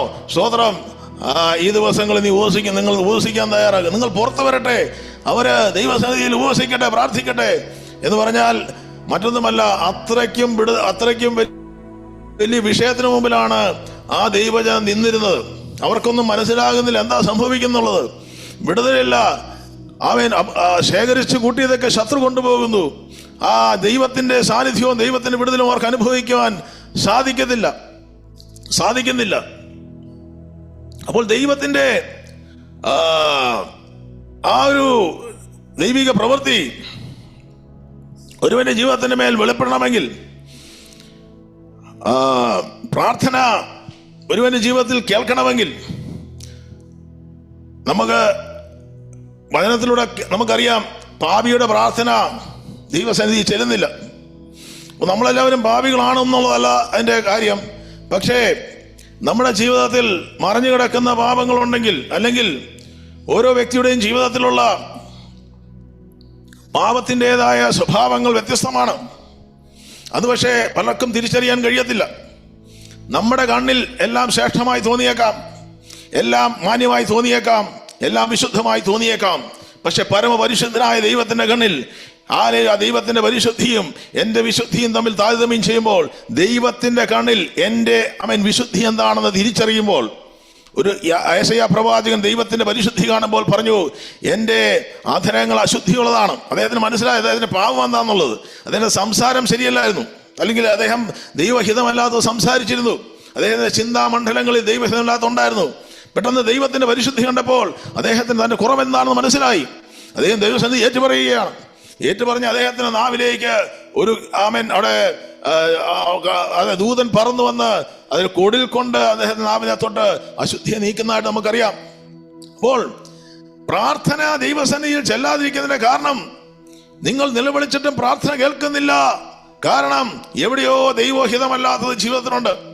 അവിടെ അത് അഴിച്ചു മാറ്റുവാൻ, അന്യായ ബന്ധനങ്ങളെ അഴിക്കുവാൻ, നുഖത്തിന്റെ അമ്മിക്കയറുകളെ അഴിക്കുക, പീഡിതരെ സ്വതന്ത്രരായി വിട്ടയക്കുക, എല്ലാ നുഖത്തെയും തകർക്കുക, ഇതല്ലോ ഇഷ്ടമുള്ള ഉപവാസം. അപ്പൊ ഏറ്റുപറച്ചിലാണ് ഉപവാസമാണ്. ദൈവസന്നിധിയിൽ ചോദിച്ച് ദൈവസന്നിധിയിൽ എൻ്റെ ജീവിതത്തിന്റെ മേൽ കർത്താവേ, അങ്ങേക്ക് വെറുപ്പുള്ളത്, അങ്ങേക്ക് അറപ്പുള്ളത്, അങ്ങേക്ക് ഇഷ്ടമില്ലാത്തത് ഒരുപക്ഷെ ലോകത്തോടുള്ള സ്നേഹമായിരിക്കാം, ഒരുപക്ഷെ മറ്റുള്ളവരോട് ക്ഷമിക്കാൻ കഴിയാത്തതായിരിക്കാം, ഒരുപക്ഷെ ഉള്ളിലൊരു ഭാവമായിരിക്കാം, ഒരുപക്ഷെ എൻ്റെ അസൂയയുടെ സ്വഭാവമായിരിക്കാം, മറ്റുള്ള ഒരുപക്ഷെ എനിക്ക് സമർപ്പിക്കാൻ കഴിയാത്തതായിരിക്കാം, ഒരുപക്ഷെ ദൈവവചനത്തിനോട് എനിക്ക് അനുസരിക്കാൻ കഴിയാത്തതായിരിക്കാം. എവിടെയോ മറിഞ്ഞു കിടക്കുന്ന പാപങ്ങൾ തന്നെ വിടുവിക്കണമേ എന്ന് പറഞ്ഞ് ദാവീദ് വിളിച്ചു കരയുമ്പോഴും അതിൽ നിന്ന് മോചനം പ്രാപിക്കാൻ ഒറ്റ വഴിയേ ഉള്ളൂ, അത് ദൈവസന്നിധിയിലുള്ള യഥാർത്ഥത്തിലുള്ള ഉപവാസമാണ്. അപ്പോൾ അവിടെ പറയുകയാണ്, നിങ്ങളുടെ പ്രാർത്ഥന കേൾക്കുന്നത്, ദൈവത്തിന്റെ കരം കുറുകിയിട്ടില്ല. അപ്പോൾ ദൈവസന്നിധിയിൽ നമ്മുടെ പ്രാർത്ഥനകളെ കേൾക്കുവാൻ തക്കവണ്ണം ഇടയാക്കുന്നത് യഥാർത്ഥത്തിൽ ഒരു ഏറ്റുപറച്ചിലുള്ള ഉപവാസത്തിലൂടെയാണ്. അതെ, യെശയ്യാ പ്രവാചകന്റെ പുസ്തകത്തിന്റെ 52:7 അവിടെ വിശപ്പുള്ളവൻ അപ്പൻ നുറുക്കി കൊടുക്കുന്നതും അലിഞ്ഞടക്കുന്ന സാധുക്കളെ വീട്ടിൽ ചേർക്കുന്നതും നഗ്നനെ കണ്ടാലും ഉടുപ്പിക്കുന്നതും നിന്റെ മാംസരക്തങ്ങളായിരിക്കുന്നവർക്ക് നിന്നെ തന്നെ മറയ്ക്കാതിരിക്കുന്നതുമല്ലയോ ഉപവാസം. അപ്പോൾ ഉപവാസം is A time of giving എന്നാണ് ദേവദാസൻ പറഞ്ഞത്. നമ്മൾ കൊടുക്കേണ്ട, അല്ലെങ്കിൽ ഭക്ഷണം കഴിക്കാതെ എന്തെങ്കിലും സേവ് ചെയ്യാനായിട്ടല്ല, മാത്രമല്ല ദൈവത്തിന് സമയം കൊടുക്കുവാൻ, ദൈവത്തിന് നമ്മുടെ ഹൃദയങ്ങളെ പകരുവാൻ കൊടുക്കുന്ന സമയങ്ങളാണ് ഉപവാസം. പരിശുദ്ധാത്മാവാണ് ഉപവാസത്തിന്റെ നായകൻ. പരിശുദ്ധാത്മാവ് ഹേമിക്കുന്ന തലങ്ങളാണ് ഉപവസിക്കേണ്ടത്. ഇന്ന് അത് ചെയ്യാൻ കഴിയുന്നില്ലെങ്കിൽ ഇന്ന് ഞാനിത് സംസാരിക്കുമ്പോൾ ഇന്ന് പ്രാർത്ഥിക്കാനൊന്ന് തയ്യാറാകാവോ? കർത്താവേ, എനിക്കതിനൊരു കൃപ വേണം. കാരണം ജഡം സമ്മതിക്കത്തില്ല. ജഡം എപ്പോഴും നമ്മളോട് ചോദിച്ചുകൊണ്ട് എത്രയധികം നമ്മൾ ജഡത്തിനെ പ്രീതിപ്പെടുത്തുന്നുവോ അതിന് തക്കവണ്ണം ജഡം വീണ്ടും വീണ്ടും നമ്മളിൽ നിന്നും കൂടുതൽ കൂടുതൽ ചോദിക്കുക മാത്രമേ ചെയ്യുള്ളൂ. ഒരിക്കലും ഒരു വ്യക്തിക്ക് കഴിയത്തില്ല. സ്തോത്രം. അതുകൊണ്ടാണ് ജഡത്തിന്റെ മേൽ ജഡത്തിൻ്റെതായ അടിമയല്ല നമ്മള്. We are the master of our human body. നമ്മുടെ സകല മണ്ഡലത്തിന് മേലും ഒരു ദൈവിക കർത്തൃത്വവും അധികാരവും ഏറ്റെടുക്കാൻ കഴിയണമെങ്കിൽ പരിശുദ്ധാത്മാവിന്റെ ശക്തി ജഡത്തെ നമ്മൾ മരിപ്പിക്കാൻ തുടങ്ങുമ്പോഴാണ് അവിടെയാണ് നമുക്ക് പരിശുദ്ധാത്മാവിന്റെ ശക്തിയിൽ അതിനെ മരിപ്പിക്കാൻ തുടങ്ങുമ്പോഴാണ് അവരെ നമ്മുടെ ജീവിതത്തിലേക്ക് നിയന്ത്രണം കടന്നു വരുന്നത്. പരിശുദ്ധാത്മാവിനാൽ കർത്താവ് യേശുക്രിസ്തു നേരെ ഗലീലയിൽ പോയി പ്രസംഗിക്കാൻ പോയതാ. പക്ഷെ പരിശുദ്ധാത്മാവ് പറഞ്ഞു, no, you have to go and fast. അപ്പോൾ പരീക്ഷിക്കപ്പെടുവാൻ വേണ്ടി പരിശുദ്ധാത്മാവ് നയിക്കുകയാണ്. ഈ പരീക്ഷയെ മറികടക്കണമെങ്കിൽ, ഈ ജഡത്തിന്റെ മോഹത്തെ മറികടക്കണമെങ്കിൽ ഒറ്റ കാര്യമേ ഉള്ളൂ. ആ കർത്താവിന്റെ ശുശ്രൂഷ വെളിപ്പെടണമെങ്കിൽ ഒറ്റ കാര്യമേ ഉള്ളൂ, ആ ജഡത്തിന്റെ മേൽ ക്ഷയമെടുക്കുക. പ്രാർത്ഥന 40 ദിവസത്തോളം അതേ ഒറ്റയ്ക്കിരുന്ന് ആരും, ഒരു വ്യക്തി പോലും, ഒരു മനുഷ്യൻ പോലും കാണാതെ അവിടെ ഉണ്ടായിരുന്ന വന്യമൃഗങ്ങളുണ്ടായിരുന്ന സ്ഥലമായിട്ടാണ് കരുതപ്പെടുന്നത്. അവിടെ കർത്താവ് ഉണ്ടായിരുന്നത്. പക്ഷേ ഉപവാസം എടുക്കുന്ന യേശുവിന് ചുറ്റും ദൂതന്മാരുണ്ടായിരുന്നു. സ്തോത്രം. പിതാവുണ്ടായിരുന്നു. അത് ഉപവസിച്ച് കഴിഞ്ഞപ്പോൾ അവിടെ ഒരു വന്യമൃഗവും കർത്താവിനെ തൊടുവാനിടയായില്ല. അതിനുശേഷം യേശുവിന് വിശന്നു. ഇന്ന് ഉപവസിക്കുമ്പോൾ നമുക്ക് വിശപ്പ് വരും. പക്ഷെ യേശു ക്രിസ്തുവിനെ സംബന്ധിച്ചിടത്തോളം യഥാർത്ഥ ഉപവാസമാണെങ്കിൽ ദൈവം നമുക്കത് വേണ്ടുന്ന, അല്ലെങ്കിൽ രാവിലെ ആകുമ്പോൾ ഇനി എപ്പോൾ ഉച്ചയാകുമ്പോഴത്തേക്ക് എങ്ങനെ എപ്പോൾ ഫാസ്റ്റ് നമുക്ക് ബ്രേക്ക് ചെയ്യാമെന്നുള്ള ചിന്ത നമ്മുടെ ജീവിതത്തിലേക്ക് വരത്തില്ല.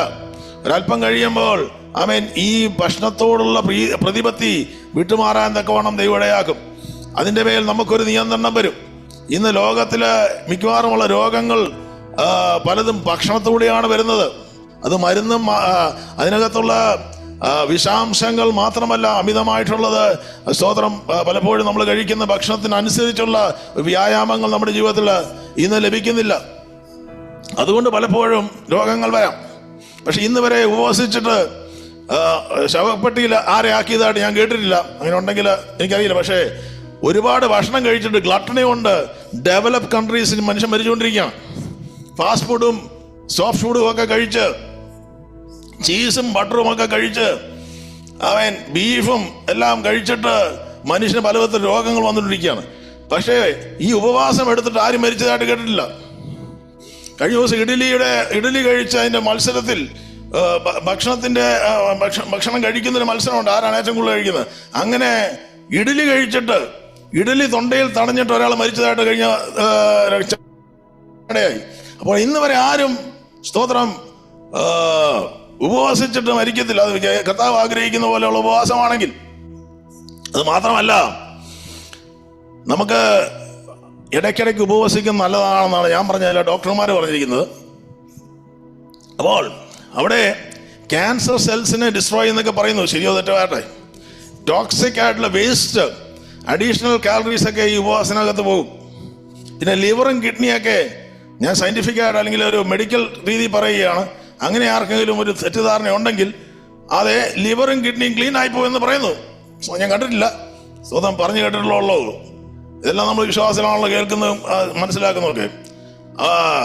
അവിടെ അതുകൊണ്ട് 40 ദിവസത്തിൽ കൂടുതൽ ഉപവസിക്കാൻ ദൈവജനം പറഞ്ഞിട്ടില്ല. ഒരു വ്യക്തി കണ്ടിന്യൂസ് ആയിട്ട് ഉപവസിക്കുന്ന ഒരു വ്യക്തി ഉണ്ടായിരുന്നു, ഇവിടെയല്ല ഗൾഫിലായിരുന്നു. പക്ഷെ മോബിൻ ബാറിൻ്റെ ഒരു ഫ്രണ്ടായിരുന്നു. അദ്ദേഹം ഇങ്ങനെ മുറിയൊക്കെ, ഹോട്ടൽ മുറി എടുത്തിട്ട് ആരും അറിയാതെ അടച്ചിട്ടിരുന്ന് ഉപവസിക്കാൻ തുടങ്ങി. അപ്പോൾ അതേ ഒരു ലെവൽ കഴിഞ്ഞപ്പോഴത്തേക്കും അദ്ദേഹത്തെ കാണാനില്ല. പിന്നെ ഞങ്ങൾ ഒരു ദിവസം തപ്പി അദ്ദേഹത്തെ കണ്ടുപിടിച്ചു. അദ്ദേഹം 40 ദിവസം കഴിഞ്ഞ്, 45 ദിവസത്തോളം കഴിഞ്ഞു. അപ്പൊ ഞങ്ങൾ പിന്നെ അദ്ദേഹത്തെ പറഞ്ഞ് മനസ്സിലാക്കി, അന്ന് ഉപവാസം, കാരണം ഭക്ഷണം കഴിക്കാതെ ഉപവാസമായി, ദൈവഹിതമല്ലാത്തതും ദൈവവചന പ്രകാരമല്ലാത്തതുമായ ഉപവാസം ദൈവം ആഗ്രഹിക്കുന്നില്ല. അതെ, അപ്പോൾ ഇതിന് 2 സൈഡുണ്ടല്ലോ. അപ്പൊ ഇന്നും ദൈവത്തിന്റെ പക്കൽ നമുക്ക് പഴയ നിയമത്തിലേക്ക് നോക്കുകയാണെങ്കിൽ, യഹോശഫത്തിന്റെ ജീവിതത്തിന്റെ മേൽ ഒരു വിഷയം വന്നപ്പോൾ, ഭയം വന്നപ്പോൾ, മുമ്പിൽ പ്രതികൂലം വന്നപ്പോൾ, പ്രതിസന്ധി വന്നപ്പോൾ, അതിനെ മറികടക്കുവാൻ കഴിയാതിരുന്നപ്പോൾ ദൈവത്തിന്റെ ആത്മാവ് ഇസ്രായേലിനോട് പറഞ്ഞത്, പലയിടങ്ങളിൽ ഇസ്രായേലിന്റെ ജീവിതത്തിലേക്ക് നോക്കുമ്പോൾ, ഈ ബൈബിള് എഴുതിയിരിക്കുന്നത് പഴയ നിയമം മുഴുവൻ യഹൂദൻ എഴുതിയ പുസ്തകമാണ്. ആമേൻ. അപ്പോൾ ഈ യഹൂദന്റെ പുസ്തകമാണ് നമ്മുടെ കയ്യിരിക്കുന്നത്. ഇന്ന് യഹൂദനാണ് ഏറ്റവും ബുദ്ധിയുള്ള മനുഷ്യൻ എന്ന് വായിക്കുന്നത്. അത് ശരിയാണ്. പക്ഷേ കർത്താവായ യേശുക്രിസ്തുവിനെ അറിഞ്ഞ് പരിശുദ്ധാത്മാവ് പ്രാപിച്ച് വീണ്ടും ജന്മം പ്രാപിച്ച് പുതിയ നിയമം ഇസ്രായേലായി തീർത്ത ദൈവത്തെ അന്വേഷിക്കുന്ന ഒരു ദൈവത്തിനെ ദൈവം നോക്കുമ്പോൾ പറയുന്നത്, ഏറ്റവും ബുദ്ധിമാൻ യഹൂദനല്ല, ഏറ്റവും ബുദ്ധിമാൻ ദൈവത്തെ അന്വേഷിക്കുന്നവനാണ്. സ്വതം. അതുകൊണ്ട് കർത്താവിനെ അറിയാൻ കഴിഞ്ഞാണ് നമ്മുടെ ജീവിതത്തിൽ ഏറ്റവും വലിയ ഭാഗ്യം. ലോകത്തിലുള്ളത് നിനക്ക് ബുദ്ധിയില്ലെന്ന് പറഞ്ഞാലും ദൈവം പറയാം, നീ ബുദ്ധിമാനാ മകളെ, നീ ബുദ്ധിമാനാണ് മകളെ. ദൈവപ്പെടണം. ദൈവത്തെ അന്വേഷിക്കാൻ താല്പര്യമുണ്ടോ? സ്വതന്ത്രം അവർ ഉപവസിക്കും. കാരണം 2 ദിനവൃത്താന്തത്തിന്റെ പുസ്തകം 20-ാം അധ്യായത്തിന് 3-ാം വാക്യത്തിൽ യഹോശഫത്ത് ഒരു വിഷയം വന്നപ്പോൾ ഭയം കടന്നു വന്നു. ഭയത്തോടെ ആരെങ്കിലും ഇരിക്കുന്നുണ്ടെങ്കിൽ ഭയപ്പെടേണ്ട, ഒറ്റ കാര്യം ചെയ്താൽ മതി, യഹോവയെ അന്വേഷിക്കാൻ തയ്യാറാകുക. താല്പര്യപ്പെട്ടു. അപ്പോൾ അവിടെ പറയുകയാണ്, അതിന് കിട്ടിയെങ്കിൽ നമുക്ക് ആ വാക്യം വായിക്കാം. അവൻ അതിലെ യഹൂദയിലൊക്കെയും ഒരു ഉപവാസം പ്രസിദ്ധം ചെയ്തു, അല്ലേ? അവിടെ ആ ഉപവാസമാണ് ആ ദേശത്തിന്റെ വിടുതലിനായി തീർന്നത്. അത് ദേശമായി കോർപ്പറേറ്റ് ആയിട്ടുള്ള ഉപവാസമുണ്ട്, വ്യക്തിപരമായ ഉപവാസമുണ്ട്. വ്യക്തിപരമായ ഉപവാസങ്ങൾ പരസ്യമായി ചെയ്യുന്നതല്ല, യേശുവിന്റെ രഹസ്യത്തിൽ ചെയ്യുന്നതാണത്. യേശു പറയുകയാണ്, നിങ്ങൾ രഹസ്യത്തിൽ ഉപവസിക്കുമ്പോൾ, സ്തോത്രം, അത് കണ്ട് സന്തോഷിക്കുന്ന ഒരു പിതാവുണ്ട്. 3 കാര്യങ്ങൾക്ക് പ്രതിഫലമുള്ളതായി യേശു കർത്താവ് പറയുകയാണ്. 1, ഉപവസിക്കുന്നവന് പ്രതിഫലമുണ്ട്. 1, ഇടം കൈ അറിയാതെ വലം കൈ കൊടുക്കുമ്പോൾ അതെ അവിടെ ഒരു പ്രതിഫലമുണ്ട്. അങ്ങനെ അതെ കർത്താവായ യേശു ക്രിസ്തു അതെ കൊടുക്കുന്നതിനെ പറ്റി പറയുമ്പോഴും അവിടെ പ്രതിഫലമുള്ളതായി പറയുന്നു. രഹസ്യത്തിൽ നീ പ്രാർത്ഥിക്കുമ്പോൾ നിന്റെ സ്വർഗത്തിലെ പിതാവ് പരസ്യമായി പ്രതിഫലം തരുമെന്ന് പ്രതിഫലം ദൈവം പിതാവ് തരുമെന്ന് പറയുന്നതിന്റെ കൂട്ടത്തിൽ ഉപവാസമുണ്ട്. പ്രാർത്ഥനയും ഉപവാസവും, പിന്നെ അതാ സ്തോത്രം കൊടുക്കുന്നതും. അതെല്ലാവരോടും പ്രസിദ്ധം ചെയ്യുവാനല്ല, അത് നമ്മൾ ചെയ്യുന്നത് വലം കൈ ചെയ്യുന്ന ഇടം കൈ ചെയ്യുന്നത് വലം കൈ ചെയ്യുന്ന ഇടം കൈ അറിയരുതെന്ന് പറയുമ്പോൾ അതെ നമുക്ക് പൈശാചിക മണ്ഡലങ്ങളുടെ മേലുള്ള ജയം ലഭിക്കണമെങ്കിൽ മറ്റു യാതൊരു മരുന്നുമില്ല, മറ്റൊരു വഴിയുമില്ല. ഉപവാസമല്ലാതെ വേറെ വഴിയില്ല. സ്തോത്രം. പിശാചിന്റെ മേൽ ജയമെടുക്കണമോ? പ്രാർത്ഥന ഉപവാസം കൊണ്ട് മാത്രമേ പറ്റത്തുള്ളൂ. വളരെ സിമ്പിളാണ്. മത്തായി സുവിശേഷം 7-ാം അധ്യായത്തിന്റെ 21-ാം വാക്യത്തിൽ പറയുകയാണ്, നമ്മൾ പറഞ്ഞ കാര്യം തന്നെയാണ്. അവിടെ ശിഷ്യന്മാര് പറയുകയാണ്, സ്തോത്രം, ഞങ്ങൾക്ക് നല്ല വിശ്വാസമാ, സ്തോത്രം, പക്ഷെ ഞങ്ങൾക്ക് വിശ്വാസം ഉണ്ടായിട്ടും ഈ പൈശാചികമുള്ളത് അല്ലെങ്കിൽ രോഗത്തോട് കൽപ്പിക്കുമ്പോൾ ആ രോഗം വിട്ടുമാറുന്നില്ല. അപ്പോൾ യേശു പറഞ്ഞൊരു കാര്യമുണ്ട്, വിശ്വാസം മാത്രം പോരാ മക്കളെ, സ്തോത്രം. വിശ്വാസം ഇനി വർദ്ധിക്കാനുണ്ട്, വിശ്വാസത്തിൽ ഇനിയും ബലപ്പെടാനുണ്ട്, വിശ്വാസത്തിൻ്റെതായ കൃപ ഇനിയും വ്യാപരിക്കാനുണ്ട്. പക്ഷേ അത് ലഭിക്കണമെങ്കിൽ കൂടെ ചേരണമെന്ന്. സ്തോത്രം. അപ്പോൾ ദൈവസന്നിധിയിൽ ഉപവസിച്ചും പ്രാർത്ഥിച്ചുമായിരിക്കുന്ന ഒരു ദൈവവചന ജീവിതത്തിൽ ആദ്യം പ്രാർത്ഥനയാണ്, പിന്നെയാണ് ഉപവാസം. അതോടുകൂടെ അതിനോട് ചേർന്നുള്ള വരുന്നൊരു വിശ്വാസത്തിന്റെ തലമുണ്ട്. അത് ഇപ്പോൾ കാണുന്ന വിശ്വാസമല്ല കേട്ടോ. സ്തോത്രം. ദൈവം ഈ ദിവസങ്ങളിലും ആ വിശ്വാസത്തിന്റെ ആഴങ്ങളിലേക്ക് പരിശുദ്ധാത്മാവ് ദൈവജനത്തെ കരം പിടിച്ച് നടത്തട്ടെ, ഉയർത്തട്ടെ എന്ന് പ്രാർത്ഥിക്കുന്നു. അപ്പോൾ ദൈവസഭയിൽ ഉപവാസം പൈശാചിക മണ്ഡലങ്ങളുടെ മേലുള്ള ജയം നമുക്ക് തരുമ്പോൾ, ഇന്ന് ദൈവസഭയിൽ അല്ലെങ്കിൽ അപ്പോസ്തലിക കാലഘട്ടങ്ങളിൽ അന്ന് അവരേത് തീരുമാനമെടുക്കുമ്പോഴും പരിശുദ്ധാത്മാവിൻ്റെതായ തീരുമാനമാണ്. ഇന്ന് ദൈവസഭകളിൽ ഇലക്ഷനും ഒക്കെ നടക്കുന്നുണ്ട്. അവിടെ ഇരിക്കേണ്ട സ്ഥാനത്ത് ഇരിക്കേണ്ട ഇന്ന കാര്യം ഇരിക്കേണ്ട ആരാണെന്നുള്ളതിനെ പറ്റി ഇന്ന് പലപ്പോഴും ഇലക്ഷൻ അല്ലെങ്കിൽ ബാലറ്റിൽ ആളുടെ പേര് ഇട്ടിട്ടാണ് പലപ്പോഴും തീരുമാനിക്കുന്നത്. പക്ഷേ അപ്പോസ്തല പ്രവൃത്തിയുടെ 14-ാം വാക്യത്തിന്റെ 14-ാം അധ്യായത്തിന്റെ 23-ാം വാക്യം പറയുകയാണ്, അവർ സഭതോറും മൂപ്പന്മാരെ നിയമിച്ചു, ഉപവസിച്ചും പ്രാർത്ഥിച്ചും കൊണ്ട് തങ്ങൾ വിശ്വസിച്ച കർത്താവിങ്കൽ അവരെ ഭാരമേൽപ്പിച്ചു ചെയ്തു. അപ്പോൾ ഇതിന്റെ പിന്നിൽ ദൈവത്തിന്റെ പരിശുദ്ധ പ്രവൃത്തി, നമ്മുടെ ജീവിതത്തിന് മേൽ ദൈവിക ആലോചനകൾ ലഭിക്കണമെങ്കിൽ നമ്മുടെ ബുദ്ധിക്കപ്പുറത്തുള്ള ദൈവിക ആലോചനകൾ നിന്റെ മേൽ ഞാൻ ദൃഷ്ടിവെക്കും, ഞാൻ നിനക്ക് വേണ്ടുന്ന ആലോചനയെ പറഞ്ഞു തരുമെന്ന് ദൈവത്തിന്റെ വചനം 32-ാം സങ്കീർത്തനത്തിൽ പറയുമ്പോൾ, യഥാർത്ഥത്തിൽ ആലോചന ലഭിക്കണമെങ്കിൽ, പരിശുദ്ധാത്മാവിന്റെ പ്രവൃത്തി നടക്കണമെങ്കിൽ ജഡശക്തി നമ്മുടെ ജീവിതത്തിൽ നിന്ന് വഴിയുവാൻ തുടങ്ങണം. മസിലിന്റെ കാര്യമല്ല ഞാൻ പറയുന്നത്. പാപത്തിൻ്റെതായ സ്വാധീന വലയങ്ങൾ, പാപത്തിന്റെ മറ്റൊരു നിയമം എന്റെ ജഡത്തിൽ കാണുമെന്ന് അപ്പോസ്തലനായ പൗലോസ് പറയുകയാണ്. 2 നിയമങ്ങൾ എന്റെ ശരീരത്തിലുണ്ട്. ഒന്ന് പാപത്തിന്റെ നിയമം, മറ്റൊന്ന് ദൈവത്തിന്റെ നിയമം. പക്ഷേ ഈ ജഡത്തിന്റെ നിയമത്തിൽ നിന്ന് എന്നെ വിടുവിക്കാൻ കഴിയുന്നത് യേശുക്രിസ്തുവിന് മാത്രമേ ഉള്ളൂ. അത് പരിശുദ്ധാത്മാവിന്റെ ശക്തി കൊണ്ട് മാത്രമേ ഉള്ളൂ. ആ പരിശുദ്ധാത്മാവിന്റെ നടത്തിപ്പിന് വേണ്ടി ആഗ്രഹിക്കുന്ന ആരെങ്കിലും ഉണ്ടെങ്കിൽ ഈ ദിവസങ്ങളൊന്ന് ഉപവസിക്കാനും പ്രാർത്ഥിക്കാനും തയ്യാറാകാം. നമുക്കൊന്ന് പ്രാർത്ഥിക്കാം. കർത്താവേ, എങ്ങനെ പ്രാർത്ഥിക്കണമെന്ന്, എങ്ങനെ ഉപവസിക്കണമെന്ന് ഇന്ന് പറയാൻ നമുക്ക് കഴിയത്തില്ല. പക്ഷേ കർത്താവ് ബൈബിളിലൂടെ പരിശോധിച്ച് നോക്കിയാൽ വ്യക്തമായി നമുക്കത് മനസ്സിലാക്കാൻ കഴിയും. ആമേൻ. അതുകൊണ്ട് നിങ്ങൾ വിചാരിക്കും ഉപവസിക്കാമെന്ന് വിചാരിച്ചാലും ജഡം സമ്മതിക്കത്തില്ല. അതിന് ആവശ്യം പ്രാർത്ഥനയാണ്. ആദ്യം പ്രാർത്ഥിക്കാൻ തുടങ്ങണം. കർത്താവ്, എനിക്ക് ഉപവസിക്കാനുള്ള കൃപമാണെന്ന് പ്രാർത്ഥിക്കണം. പ്രാർത്ഥിക്കുമ്പോൾ ദൈവം ആ കൃപ തരും.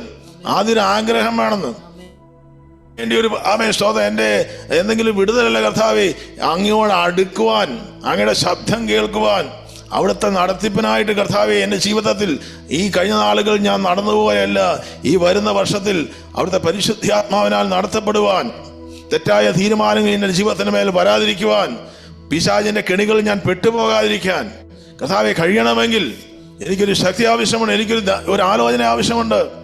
ദൈവത്തെ ആരാധിക്കുവാനും ഉപവസിക്കാനും തുടങ്ങിയപ്പോൾ എന്ത് സംഭവിച്ചു? അന്ത്യോക്യ സഭയിൽ എന്ത് സംഭവിച്ചു? അതേ അപ്പോസ്തല പ്രവൃത്തി 13 പറയുകയാണ്. അതിൻ്റെ 1-2 വാക്യങ്ങൾ വായിക്കുകയാണെങ്കിൽ കാണുവാൻ സാധിക്കും. ഞാൻ ചില കാര്യങ്ങൾ മാത്രം പറഞ്ഞിട്ട് എൻ്റെ വചനത്തിൽ നിന്നും വിരമിക്കുവാൻ ആഗ്രഹിക്കുകയാണ്. ഇതെങ്ങനെ ഉപവസിക്കണം എന്നുള്ളതിനെ പറ്റി നമുക്ക് പരിശുദ്ധാത്മാവ് അല്ലെങ്കിൽ വചനത്തിലൂടെ നമുക്ക് കാണുവാൻ സാധിക്കും. പക്ഷേ ഉപവസിക്കുമ്പോൾ എന്താണ് സംഭവിക്കുന്നത്? സ്തോത്രം. അന്ത്യോക്യ സഭയിൽ ബർന്നബാസ്, നീഗർ എന്ന പേരുള്ള ശിമോൻ, കുറേനക്കാരനായ ലൂക്കോസ്, ഇടപ്രഭുവായ ഹെരോദാവ് കൂടെ വളർന്ന മനായേൽ, ശൗൽ എന്നീ പ്രവാചകന്മാരും ഉപദേശകന്മാരും ഉണ്ടായിരുന്നു. അവർ കർത്താവിനെ ആരാധിച്ചിരുന്നു. ഉപവസിച്ചും കൊണ്ടിരിക്കുമ്പോൾ ഞാൻ ബർന്നബാസിനെയും ശൗലിനെയും വിളിച്ചിരിക്കുന്നു, വേലയ്ക്കായിട്ട് അവരെ എനിക്ക് വേർതിരിപ്പിയെന്ന് പരിശുദ്ധാത്മാവ് പറയുന്നു. സ്തോത്രം. പരിശുദ്ധാത്മാവിൽ ഒരു ആരാധന യഥാർത്ഥത്തിൽ വെളിപ്പെടണമെങ്കിൽ യു നീഡ് ഫാസ്റ്റിനാണ് യഥാർത്ഥ ആരാധന വെളിപ്പെടുന്നത്. ആത്മാവിൽ നിറഞ്ഞ ആരാധനകൾ അപ്രത്യക്ഷമായി കൊണ്ടിരിക്കുമ്പോൾ, ഇന്ന് കുറഞ്ഞുകൊണ്ടിരിക്കുമ്പോൾ, ഇന്ന് ആത്മാവിൽ നിറഞ്ഞ ആരാധനകൾ ദൈവസഭകളിലേക്ക് മടങ്ങി വരണമെങ്കിൽ, മണിക്കൂറുകൾ ഇരുന്ന് ആരാധിക്കുന്ന ദൈവമക്കൾ ഈ ദിവസങ്ങൾ എഴുന്നേൽക്കണമെങ്കിൽ ഉപവാസത്തിനകത്ത് മാത്രമേ നടക്കത്തുള്ളൂ. അങ്ങനെ ഒരു കാലഘട്ടം ഉണ്ടായിരുന്നു. തീ കത്തുന്ന ആരാധനകൾ നടന്നൊരു കാലഘട്ടം ഉണ്ടായിരുന്നു. കാത്തിരിപ്പ് യോഗങ്ങൾ ഉണ്ടായിരുന്നു. ഉപവാസത്തിന്റെ അവസാനം വ്യക്തമായി പരിശുദ്ധാത്മാവ് ദൈവജനത്തിന്മേൽ കടന്നു വരുന്നത് സ്തോത്രം കണ്ടിരുന്നൊരു കാലഘട്ടം ഉണ്ടായിരുന്നു. ഇന്ന് കാണുന്ന ലൈറ്റ്നിങ് എഫക്ട്സ് ഒന്നുമല്ല, ശബ്ദ കോലാഹലങ്ങളല്ല. സ്തോത്രം. അന്ന് നടന്ന യഥാർത്ഥത്തിൽ പരിശുദ്ധാത്മാവിന്റെ ഒരു പ്രവൃത്തി ഉപവാസത്തിനകത്ത് വെളിപ്പെടുന്ന ഒരു സമയമുണ്ടായിരുന്നു. അത് ഇന്നുമുണ്ട്. പക്ഷേ ഇന്ന് എവിടെയൊക്കെയോ നമ്മൾ കാണാത്ത മണ്ഡലങ്ങളുണ്ട്. ചിലയിടങ്ങളിൽ ഞാൻ കാണുവാനിടയായി. അതോർത്ത് ഞാൻ ദൈവത്തെ സ്തുതിക്കുന്നു. അതേ ഉപവാസത്തിൽ ദൈവത്തിന്റെ വചനത്തിൽ യെശയ്യാ പ്രവാചക പുസ്തകത്തിൽ നിങ്ങൾ നോമ്പ് നോക്കുന്ന ദിവസം നിങ്ങളുടെ കാര്യാദികൾ നോക്കി അവിടെ പറയാൻ ദൈവം ആഗ്രഹിക്കുന്ന തലങ്ങളിലുള്ള ഉപവാസം നിങ്ങൾ എങ്ങനെ ചെയ്യണമെന്ന് യെശയ്യാ പ്രവാചക പുസ്തകത്തിന് 58 വായിച്ചാൽ മതി. അതിലേക്ക് ഞാൻ പോകുന്നില്ല. 58 ചാപ്റ്റർ ഓഫ് ഐസയാ 58. പക്ഷേ ഈ യെശയ്യാ പ്രവാചക പുസ്തകം 58:8 തൊട്ട് 14 വരെ ഉപവാസത്തിൽ നിന്ന് ലഭിക്കുന്ന അനുഗ്രഹമുണ്ട്. അവിടെ കിട്ടിയെങ്കിൽ നമുക്ക് പെട്ടെന്ന് വായിച്ചിട്ട് മുന്നോട്ട് പോകാം. ഇതിനകത്ത് അനുഗ്രഹം മറിഞ്ഞിടപ്പുണ്ട്. അപ്പോൾ നിന്റെ വെളിച്ചം ഉഷസ് പോലെ പ്രകാശിക്കും. അതെ, നിനക്കൊരു പ്രത്യാശ ജീവിതത്തിൽ വരും. നിനക്കൊരു വെളിപ്പാട് ലഭിക്കും. നിന്റെ മുറിവുകൾക്ക് ഒരു സൗഖ്യം, മുറിവുകൾക്ക് സൗഖ്യം വരും. നിന്റെ നീതി നിനക്ക് മുൻപായി നടക്കും. അതെ, നീ ഒരു വിശുദ്ധീകരണം നടക്കും. ദൈവസന്നിധിയിൽ വിശുദ്ധീകരണം നടക്കും. നീതിയോടെ ദൈവസന്നിധിയിൽ നിൽക്കുവാൻ സാധിക്കുന്നു. യഹോവയുടെ മഹത്വം നിന്റെ പിൻപടെ എന്ന് പറഞ്ഞാൽ യഹോവയുടെ മഹത്വം, the presence of God will come with you. അപ്പോൾ നീ വിളിക്കും, യഹോവ ഉത്തരമരുളും. അതെ, your prayers will be answered. നിങ്ങളുടെ പ്രാർത്ഥനകൾ ദൈവം കേൾക്കും. നീ നിലവിളിക്കും, ഞാൻ വരുന്നു എന്ന് അവൻ ഉത്തരം ചെയ്യും. അതെ, ദൈവ സാന്നിധ്യം വെളിപ്പെടും. വരുന്ന വാക്യം വായിക്കാം. യഹോവ നിന്നെ എല്ലായ്പ്പോഴും നടത്തും. യഹോവ നിന്നെ എല്ലായ്പ്പോഴും നടത്തുകയും എന്ന് പറഞ്ഞാൽ ദൈവ ആലോചനയോടെ ജീവിതം മുന്നോട്ട് പോകാൻ തുടങ്ങും. പിന്നെ അടുത്തത്, വരണ്ട നിലത്തിലും നിന്റെ വിശപ്പടക്കി. അതെ, നിന്റെ ഭൗതിക ആവശ്യങ്ങൾ ദൈവം നടത്തും. നിന്റെ അസ്ഥികളെ ബലപ്പെടുത്തുകയും എന്ന് പറഞ്ഞാൽ അസ്ഥി നമ്മുടെ ശാരീരികമായി ദൈവം ബലപ്പെടുത്തും. ഞാൻ വിശ്വസിക്കുന്നു അസ്ഥികളെ പോലും കർത്താവ് സൗഖ്യമാക്കാൻ കഴിയും. നീ നനമുള്ള തോട്ടം പോലെയും വെള്ളം വറ്റിപ്പോകാത്ത നീരൂറോ പോലെയും ആകും. അതേ, ഒരു അഭിഷേകത്തിന്റെ അനുഭവം, ഒരു പച്ചപ്പിന്റെ അനുഭവം, ഒരു സമാധാനത്തിന്റെ അനുഭവം, ഒരു സ്വാതന്ത്ര്യത്തിന്റെ അനുഭവം, ഒരു സന്തോഷത്തിന്റെ അനുഭവം ദൈവം ജീവിതത്തിലേക്ക് തരുവാൻ തക്കവണ്ണം ഇടയാകും. അപ്പോൾ ദൈവത്തിന്റെ നിലവിളിച്ച് കരയുന്ന ദൈവമക്കളുടെ ജീവിതത്തിലേക്ക് ഉപവാസം കൂടെ കടന്നു ചെന്നപ്പോൾ ദൈവം ആഗ്രഹിക്കുന്ന തലങ്ങളിൽ ആ നുഖങ്ങളെ തകർക്കുന്ന ദൈവം ആഗ്രഹിക്കുന്ന തലങ്ങളൊരു ഉപവാസം അവരെടുക്കുവാൻ തയ്യാറായപ്പോൾ ഒരു അനുഗ്രഹം അതിനെ പിഞ്ചിരുന്നതായിട്ട് നമുക്ക് കാണുവാൻ സാധിക്കുന്നു. നിനവയിലേക്ക് കടന്ന ലോകത്തിൽ വന്ന ഏറ്റവും ശ്രേഷ്ഠമായ അല്ലെങ്കിൽ ഉപവാസം നിനവയിലാണ് നടന്നത്. നിനവയിലെ ജനം, അസിറിയൻ ജനം ഏറ്റവും ക്രൂരതയുള്ള ജനമായിരുന്നു. ഇസ്രായേലിനെ ഏറ്റവും കൂടുതൽ പീഡിപ്പിച്ചിരുന്നവരായിരുന്നു. അവരുടെ കുഞ്ഞുങ്ങളെ വയറ്റിൽ നിന്നും ജനിക്കുന്ന കുഞ്ഞുങ്ങളെ പോലും കൊല്ലുന്ന അത്രയധികം ക്രൂരന്മാരായിരുന്ന ഒരു വ്യക്തികളായിരുന്നു പറയപ്പെടുന്നത്. പക്ഷേ ദൈവം നിനവയെ നശിപ്പിക്കാൻ തീരുമാനിക്കുകയാണ്. അപ്പോൾ ദൈവം തീരുമാനിച്ചപ്പോൾ യോനായെ അയക്കുകയാണ്. നമുക്കറിയാം യോന മത്സ്യത്തിന്റെ വായിൽ പോയ കാര്യമൊക്കെ നമുക്ക് പലർക്കും അറിയാം. പക്ഷേ അവിടെ യോന അവിടെ ചെന്ന് പറയുകയാണ്, 40 ദിവസം കഴിഞ്ഞാൽ ഈ നിനവയെ ഉന്മൂലനം ചെയ്യപ്പെടാൻ പോവുകയാണ്. എന്നാൽ അവിടെ നിനവേക്കാ ദൈവത്തിൽ വിശ്വസിച്ചു. അവരോട് ആരും പറഞ്ഞില്ല. പക്ഷെ അവിടെ ഒരു ഉപവാസം പ്രഖ്യാപിച്ചു. ആമേൻ. ആ ഉപവാസത്തിൽ സ്ത്രീകൾ, കുട്ടികൾ, യുവാക്കൾ, യുവതികൾ, വൃദ്ധന്മാർ, ബാലന്മാർ, ആമേൻ, മണവാളൻ മണവാട്ടി മാത്രമല്ല, സ്തോത്രം, മൃഗങ്ങൾ പോലും ഉപവസിച്ചു. ഹല്ലേലൂയ. അങ്ങനെ ഒരു ഉപവാസം ലോകത്ത് നടന്നിട്ടില്ല. വളരെ ചുരുങ്ങിയ സമയം കണ്ട് ദൈവം അവസ്ഥയെ മാറ്റിക്കളഞ്ഞു. ആമേൻ. അവിടെ ദൈവം അനുതപിച്ചു എന്നാണ് മലയാളത്തിൽ പറഞ്ഞിരിക്കുന്നത്. അല്ലെങ്കിൽ ദൈവം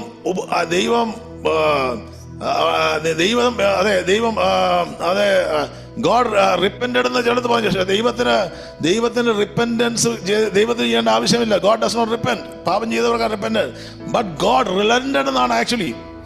ഐ മീൻ, ഒരു വ്യക്തിയുടെ റിപ്പന്റൻസിനോട് ചേർന്ന ഉപവാസവും കാണുമ്പോൾ ദൈവം മനസ്സ് മാറ്റി. ആമേൻ. ചെയ്യാനിരുന്ന അവിടെ വരാമായിരുന്ന കാഠിന്യമേറിയ ഒരു ന്യായവിധിയെ ദൈവം മനസ്സ് മാറ്റിക്കളഞ്ഞു. സ്തോത്രം. എന്നാൽ പിന്നീട് നമുക്ക് കാണുവാൻ സാധിക്കുന്നത്, അതിന്റെ 3:10 പറഞ്ഞിരിക്കുന്നത്, അനർത്ഥത്തെ കുറിച്ച് ദൈവം അനുദപിച്ചു, അത് വരുത്തിയില്ല. അവിടെ ശക്തമായ ഉപവാസമായിരുന്നു അതിന്റെ പിന്നിൽ പ്രവർത്തിച്ചത്. പക്ഷെ പിന്നീട് 612 BC ഇവർ വീണ്ടും പാപത്തിലേക്ക് കടന്നുപോയപ്പോൾ നിലവെ നശിപ്പിക്കപ്പെട്ടതായിട്ടാണ് പറയപ്പെടുന്നത്. അപ്പോൾ ഏത് സമയത്തും നമ്മൾ മടങ്ങി വരാൻ തയ്യാറാണെങ്കിൽ, പക്ഷേ വീണ്ടും അതേ പാപത്തിലേക്ക് വീണ്ടും മടങ്ങിപ്പോയാൽ ദൈവത്തിന്റെ കരം ഭാരമായി തീരുവാനിടയാകും. യോവേൽ പ്രവാചക പുസ്തകത്തിൽ അവിടെ ആ ദൈവജനത്തിന് അത് അവരുടെ ജീവിതത്തിൽ പലതും നഷ്ടപ്പെട്ട ഒരു അനുഭവത്തിലായിരുന്നു. അവർക്ക് എന്താണ് സംഭവിക്കുന്നത് അറിയത്തില്ല. നഷ്ടങ്ങളുടെ മേൽ നഷ്ടമാണ്. അവര് തുള്ളൻ നിന്നത് ശേഷിപ്പിച്ചത് വെട്ടുകിളി തിന്നു, വെട്ടുകിളി ശേഷിപ്പിച്ചത് വിട്ടിൽ തിന്നു, വീട്ടിൽ ശേഷിപ്പിച്ചത് പച്ചപ്പുഴു തിന്നു. ഒന്നും ബാക്കി വെക്കാതെ, ബാങ്ക് ബാലൻസ് ഒന്നുമില്ല, സകലതും ഒരു എംപ്റ്റി ആയിട്ടിരിക്കുന്ന അനുഭവം. എന്ന് പറഞ്ഞാൽ കുടിയന്മാർക്ക്, മദ്യപാന്മാർക്ക് കുടിക്കാൻ പോലും ഒന്നില്ലാത്ത അവസ്ഥയാണെന്നാണ് യോവേൽ പ്രവാചക പുസ്തകം 1:5 പറഞ്ഞിരിക്കുന്നത്. മദ്യപാന്മാരെ ഉണർന്ന് കരയുവിൻ. സ്തോത്രം. ഈ മദ്യപാന്മാർക്ക് പ്രത്യേകത, അവർ എങ്ങനെയെങ്കിലും മദ്യപിച്ചിരിക്കും. സ്തോത്രം. അവൻ അവർക്കറിയാം എങ്ങനെയാണെന്നുള്ളത്. പക്ഷെ ഇവർക്ക് പോലും മദ്യം കിട്ടാത്ത അനുഭവത്തിലായി. അതിനുശേഷം അവിടെ പറയുകയാണ് വയൽ ശൂന്യമായി. അതെ, പിന്നെ പറയുകയാണ് ധാന്യം നശിച്ചു.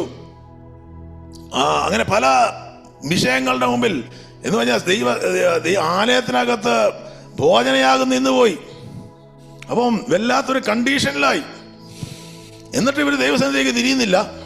അപ്പൊ ദൈവം പറയുകയാണ്, യോവേൽ പ്രവാചക പുസ്തകത്തിന്റെ 2:13 പറയുകയാണ്, നിങ്ങൾ വസ്ത്രങ്ങളെ കീറരുത്. അവർ വസ്ത്രങ്ങളെ കീറിയാന്നൊക്കെ ഉപസിച്ചുകൊണ്ടിരുന്നത്. പക്ഷെ പറയാണ്, നിങ്ങളുടെ ദൈവമായ യഹോവയുടെ അടുക്കലേക്കല്ലേ എന്ത് ചെയ്യണം? അതെ, അതുകൊണ്ട് പറയുന്നു, നിങ്ങൾ അടുക്കലേക്ക് തിരിവിൻ, ഒരു ഉപവാസം നിയമിപ്പിൻ, സഭായോഗം വെളുപ്പിൻ. അതല്ല, വസ്ത്രങ്ങളെ കീറി, അതെ, നിങ്ങളുടെ ദൈവമായ യഹോവയുടെ അടുക്കലേക്ക് തിരിവിൻ. അവൻ കൃപയും കരുണയും ദീർഘക്ഷമയും മഹാദയമുള്ളവനല്ലോ, അവൻ അനർത്ഥത്തെ കുറിച്ച് അനുദപിക്കും. അപ്പോൾ ഹൃദയത്തെ കീറി നിങ്ങൾ ദൈവസന്നിധിയുടെ അടുക്കലേക്ക് എന്ന് പറഞ്ഞാൽ come back to God. Repentance is not a 360-degree turning. It's a 190-degree. അല്ല, നേരെ പുറകോട്ട് തിരിയുന്നതാണ്. അതെ, റിപ്പൻഡൻസ്. തിരിഞ്ഞ ദൈവസന്നിധിയിലേക്ക് മടങ്ങി വരുന്നതാണ് യഥാർത്ഥത്തിൽ റിപ്പൻഡൻസ്. ദൈവത്തിങ്കിലേക്ക് മടങ്ങി വരുവാൻ അവർ തയ്യാറാകാൻ കർത്താവ് പറയുകയാണ്. അവരുടെ ആറ്റിറ്റ്യൂഡ് മാറ്റാൻ അവർ പറയുകയാണ്. അപ്പോൾ അവിടെ യോവേൽ പ്രവാചകൻ പറയുന്നുണ്ട്, ചിലരൊക്കെ പറഞ്ഞു ഉപവസിച്ചൊന്നും കാര്യമില്ല. പക്ഷേ അതിൻ്റെ ഈ 1:14 പറയുകയാണ്, പ്രവാചകൻ പറയുന്നൊരു കാര്യമുണ്ട് കേട്ടോ. നിങ്ങളുടെ ദൈവമായ യഹോവ വീണ്ടും അനുദപിച്ച് തനിക്ക് ഭോജനയാകവും പാനീയാകവും ഉള്ളൊരു അനുഗ്രഹം വെച്ചേക്കില്ലയോ? ആർക്കറിയാം? സ്വതം ഒന്ന് ഉപവസിച്ച് നോക്ക്. ആർക്കറിയാം? ഒരുപക്ഷെ ഉപവാസത്തിൽ ഒരു വിടുതലുണ്ടായിരിക്കാം. അങ്ങനെ ആരെങ്കിലും ഒക്കെ കേൾക്കുന്നുണ്ടെങ്കിൽ, ഇന്നൊരു ഉപവസിച്ചിട്ടില്ലെങ്കിൽ ആർക്കറിയാം?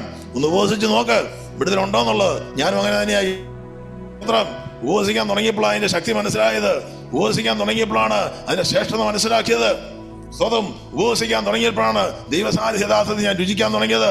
ഉപവസിക്കാൻ തുടങ്ങിയപ്പോഴാണ് ഒരു സ്വാതന്ത്ര്യം ജീവിതത്തിൽ കടന്നു വന്നത്. ഉപവസിക്കാൻ തുടങ്ങിയപ്പോഴാണ് ഒരു സന്തോഷം ജീവിതത്തിലേക്ക് മടങ്ങി വന്നത്. അതേ, ഉപവസിക്കാൻ തുടങ്ങിയപ്പോഴാണ് ആത്മീയമായി ബലപ്പെടാൻ തുടങ്ങിയത്. ഉപവസിക്കാൻ തുടങ്ങിയപ്പോഴാണ് ആമേൻ വചനം വായിക്കുമ്പോൾ വെളിപ്പാട് കിട്ടാൻ തുടങ്ങിയത്. ഉപവസിക്കാൻ തുടങ്ങിയപ്പോഴാണ് ദൈവശക്തി ആഴങ്ങൾ തിരിച്ചറിയാൻ കഴിയുന്നത്. സ്തോത്രം. ഉപവാസനകത്ത് ഒരുപാട് അനുഗ്രഹങ്ങൾ മറിഞ്ഞു കിടപ്പുണ്ട്. എന്ന് പറഞ്ഞാൽ തീരുമോന്നെങ്കിൽ അറിയില്ല, പലതും എനിക്കറിയില്ല. പക്ഷെ ദൈവസന്നിധിയിൽ നിങ്ങൾ ചോദിക്കുക, ദൈവം പറഞ്ഞു തരും. അത് ശത്രുവിന്റെ മേൽ ദൈവം ജയം തരും. മടക്കുന്നുള്ള ശത്രുവിനെ ഞാൻ നിങ്ങളുടെ ഇടയിൽ നിന്ന് ദൂരത്താക്കും. നിങ്ങളെ അമർത്തിക്കൊണ്ടിരിക്കുന്ന, നിങ്ങളെ അമർച്ച ചെയ്തുകൊണ്ടിരിക്കുന്ന, നിങ്ങളുടെ മാനസികമായ തലങ്ങളിൽ പീഡിപ്പിക്കുന്ന വൈശാചിക മണ്ഡലങ്ങൾ, നിങ്ങളുടെ ശാരീരികമായി നിങ്ങളെ ക്ലേശിപ്പിക്കുന്ന ഇരുട്ടിന്റെ വ്യാപാരങ്ങൾ, നിങ്ങളുടെ സാമ്പത്തിക മണ്ഡലങ്ങളെ ഞെരുക്കുന്ന ഇരുട്ടിന്റെ വ്യാപാരങ്ങൾ, ശാപത്തിന്റെ ബന്ധനങ്ങൾ, ശാരീരികമായി അനുഭവിക്കുന്ന അതേ പാപത്തിന്റെ സ്വാധീന വലയങ്ങൾ, ആ കെട്ടുകൾ കർത്താവായ യേശുവിന്റെ നാമത്തിൽ ഉപവസിക്കാൻ തുടങ്ങുമ്പോൾ യഥാർത്ഥത്തിൽ ഉപവസിക്കുന്ന ദൈവത്തിന്റെ ജീവിതത്തിന് മേൽ ആ ശത്രുവിനെ കർത്താവ് കിഴക്കേക്കടലിലേക്ക് അവൻ ഇട്ടുകളയും. നമ്മുടെ യുദ്ധം ജഡരക്തങ്ങളോടല്ല, നമ്മുടെ യുദ്ധം ഭാഷകളോടും അധികാരങ്ങളോടുമാണ്. ആമേൻ. സർവായുധ വർഗത്തോടാണ്, ദുഷ്ടാത്മസേനയോടാണ്. അപ്പോൾ ഇന്ന് ആത്മീയമായി ജയം പ്രാപിക്കണമോ, ആത്മീയമായിട്ട് ഉന്നതി പ്രാപിക്കണമോ, ഭൗതിക മണ്ഡലങ്ങളിൽ വിടുതൽ വേണോ, ആത്മീയ മണ്ഡലങ്ങളിൽ വിടുതൽ വേണോ, ആമേൻ. ഒറ്റ കാര്യമുള്ളൂ, ഉപവസിക്കാൻ പ്രാർത്ഥിക്കാൻ തയ്യാറാകുക. അതെ, അവിടെ പറഞ്ഞിരിക്കുന്നു, ഞാൻ നിങ്ങളുടെ ഇടയിൽ അയച്ചിരിക്കുന്ന എന്റെ സൈന്യം മഹാസൈന്യമായ വെട്ടുകിളിയും വീട്ടിനും തുള്ളനും പച്ചപ്പുഴവും തിന്നു കളഞ്ഞ സംവത്സരങ്ങൾ ഞാൻ നിങ്ങൾക്ക് മടക്കിത്തരും. മടക്കിത്തരുന്ന ദൈവത്തെയാണ് ആരാധിക്കുന്നത്. സ്തോത്രം. വിശ്വസിക്കുന്നവരുടെ വിശ്വാസത്തോടെ പറ ഹല്ലേലൂയ. ഞാൻ വിശ്വസിക്കുന്ന ദൈവം നഷ്ടപ്പെട്ടതിനെ മടക്കിത്തരാൻ കഴിയുന്ന ദൈവമാണ്. എന്തെല്ലാം ശത്രു അപഹരിച്ചുകൊണ്ടുപോയോ അതെല്ലാം ഇരട്ടിയായി യോബിന്റെ ജീവിതത്തിലേക്ക് മടക്കി കൊടുത്തുവെങ്കിൽ, നിന്നയ്ക്ക് ഇരട്ടിമാനം തന്നുവെങ്കിൽ, ദൈവസന്നിധിയിലേക്ക് മടങ്ങി വരുവാനും ദൈവസന്നിധിയിലേക്ക് ഏൽപ്പിച്ചു കൊടുക്കുവാനും തയ്യാറാകുന്ന ഒരുവന്റെ ജീവിതത്തിന്റെ മേൽ കഥാവ് മടക്കി തരുന്ന അനുഭവം ഉപവാസനകത്തുണ്ട്. സ്തോത്രം. അതെ, അവിടെ ഒരു റിവൈവൽ പൊട്ടിപ്പുറപ്പെട്ടു. ഉപവാസത്തിന്റെ അവസാനം എപ്പോഴും റിവൈവൽ ആയിരിക്കും. യഥാർത്ഥ ഉപവാസനകത്ത് ഒരു ഉണർവിന്റെ കാറ്റ് വീശും. സ്തോത്രം. അതെ, ഈ ദിവസങ്ങളിൽ ശക്തമായ ഒരു ഉണർവിന് വേണ്ടി ആഗ്രഹിക്കുന്നുണ്ടെങ്കിൽ ഉപവസിക്കാനും പ്രാർത്ഥിക്കാനും തയ്യാറാകുക. അതിനെ യോവേൽ പ്രവാചക പുസ്തകത്തിൽ തന്നെ ഏറ്റവും വലിയ ഉണർവ് പെന്തക്കോസ്ത നാളിൽ നടക്കാൻ പോകുന്ന ഉണർവിനെ പറ്റി പരിശുദ്ധാത്മാ യോവേൽ പ്രവാചകങ്ങളോട് ദൂത് പറഞ്ഞു. പ്രപഞ്ച ദൂതായി നൂറ്റാണ്ടുകൾക്ക് മുമ്പ് യോവേൽ പ്രവാചകനാണ്. ഈ ദൈവിക ദൂതാണ് അപ്പോസ്തലൻ പരിശുദ്ധാത്മാവ് ശരീരത്തിന് മേൽ ഇറങ്ങുമ്പോൾ തന്റെ മനുഷ്യൻ തീനാമ്പുകൾ പോലെ അഗ്നിനാവുകളായി ഒരു പത്രോസിന്റെ മേൽ തന്റെ ശിഷ്യന്മാരുടെ മേലും വെളിപ്പെട്ടപ്പോൾ, എഴുന്നേറ്റ് വാ തുറന്നപ്പോൾ അഗ്നിനാവായി ഒരു പത്രോസിന്റെ മാവിനെ ദൈവം മാറ്റിയെങ്കിൽ അതിന്റെ കാരണം മറ്റൊന്നുമല്ല, ഒരു ആത്മീയ ഉണർവ്. അവരൊരു പക്ഷെ ഉപവസിച്ചിരിക്കാമെന്ന് ഞാൻ വിശ്വസിക്കുന്നു. 120 പേർ ഒരുമിച്ച് കൂടിയിരിക്കുമ്പോൾ കിടന്നുറങ്ങുകയല്ലായിരുന്നു, അവർ പ്രാർത്ഥിച്ചിരുന്നെങ്കിൽ ഉപവസിച്ചും കാണും. സ്വന്തം ബൈബിളിൽ അങ്ങനെ എഴുതിയിട്ടാണ് ഞാൻ കണ്ടിട്ടില്ല. പക്ഷേ ഞാൻ വിശ്വസിക്കുന്നു അവർ ഉപവസിച്ചും പ്രാർത്ഥിച്ചും കൊണ്ടാണ് ദൈവസന്നിധിയിൽ കാത്തിരുന്നത്. കിട്ടിയെങ്കിൽ നമുക്ക് വായിക്കാം, അവിടെ ഒരു ആത്മീയ ഉണർവ് അവിടെ നടക്കുകയാണ്. എവിടെ? അതേ യോവേൽ പ്രവാചന പുസ്തകത്തിലൂടെ പെന്തക്കോസ്ത ദിനത്തിൽ വരാൻ പോകുന്ന ഉണർവിനെ പറ്റി പറഞ്ഞിട്ടുണ്ട്.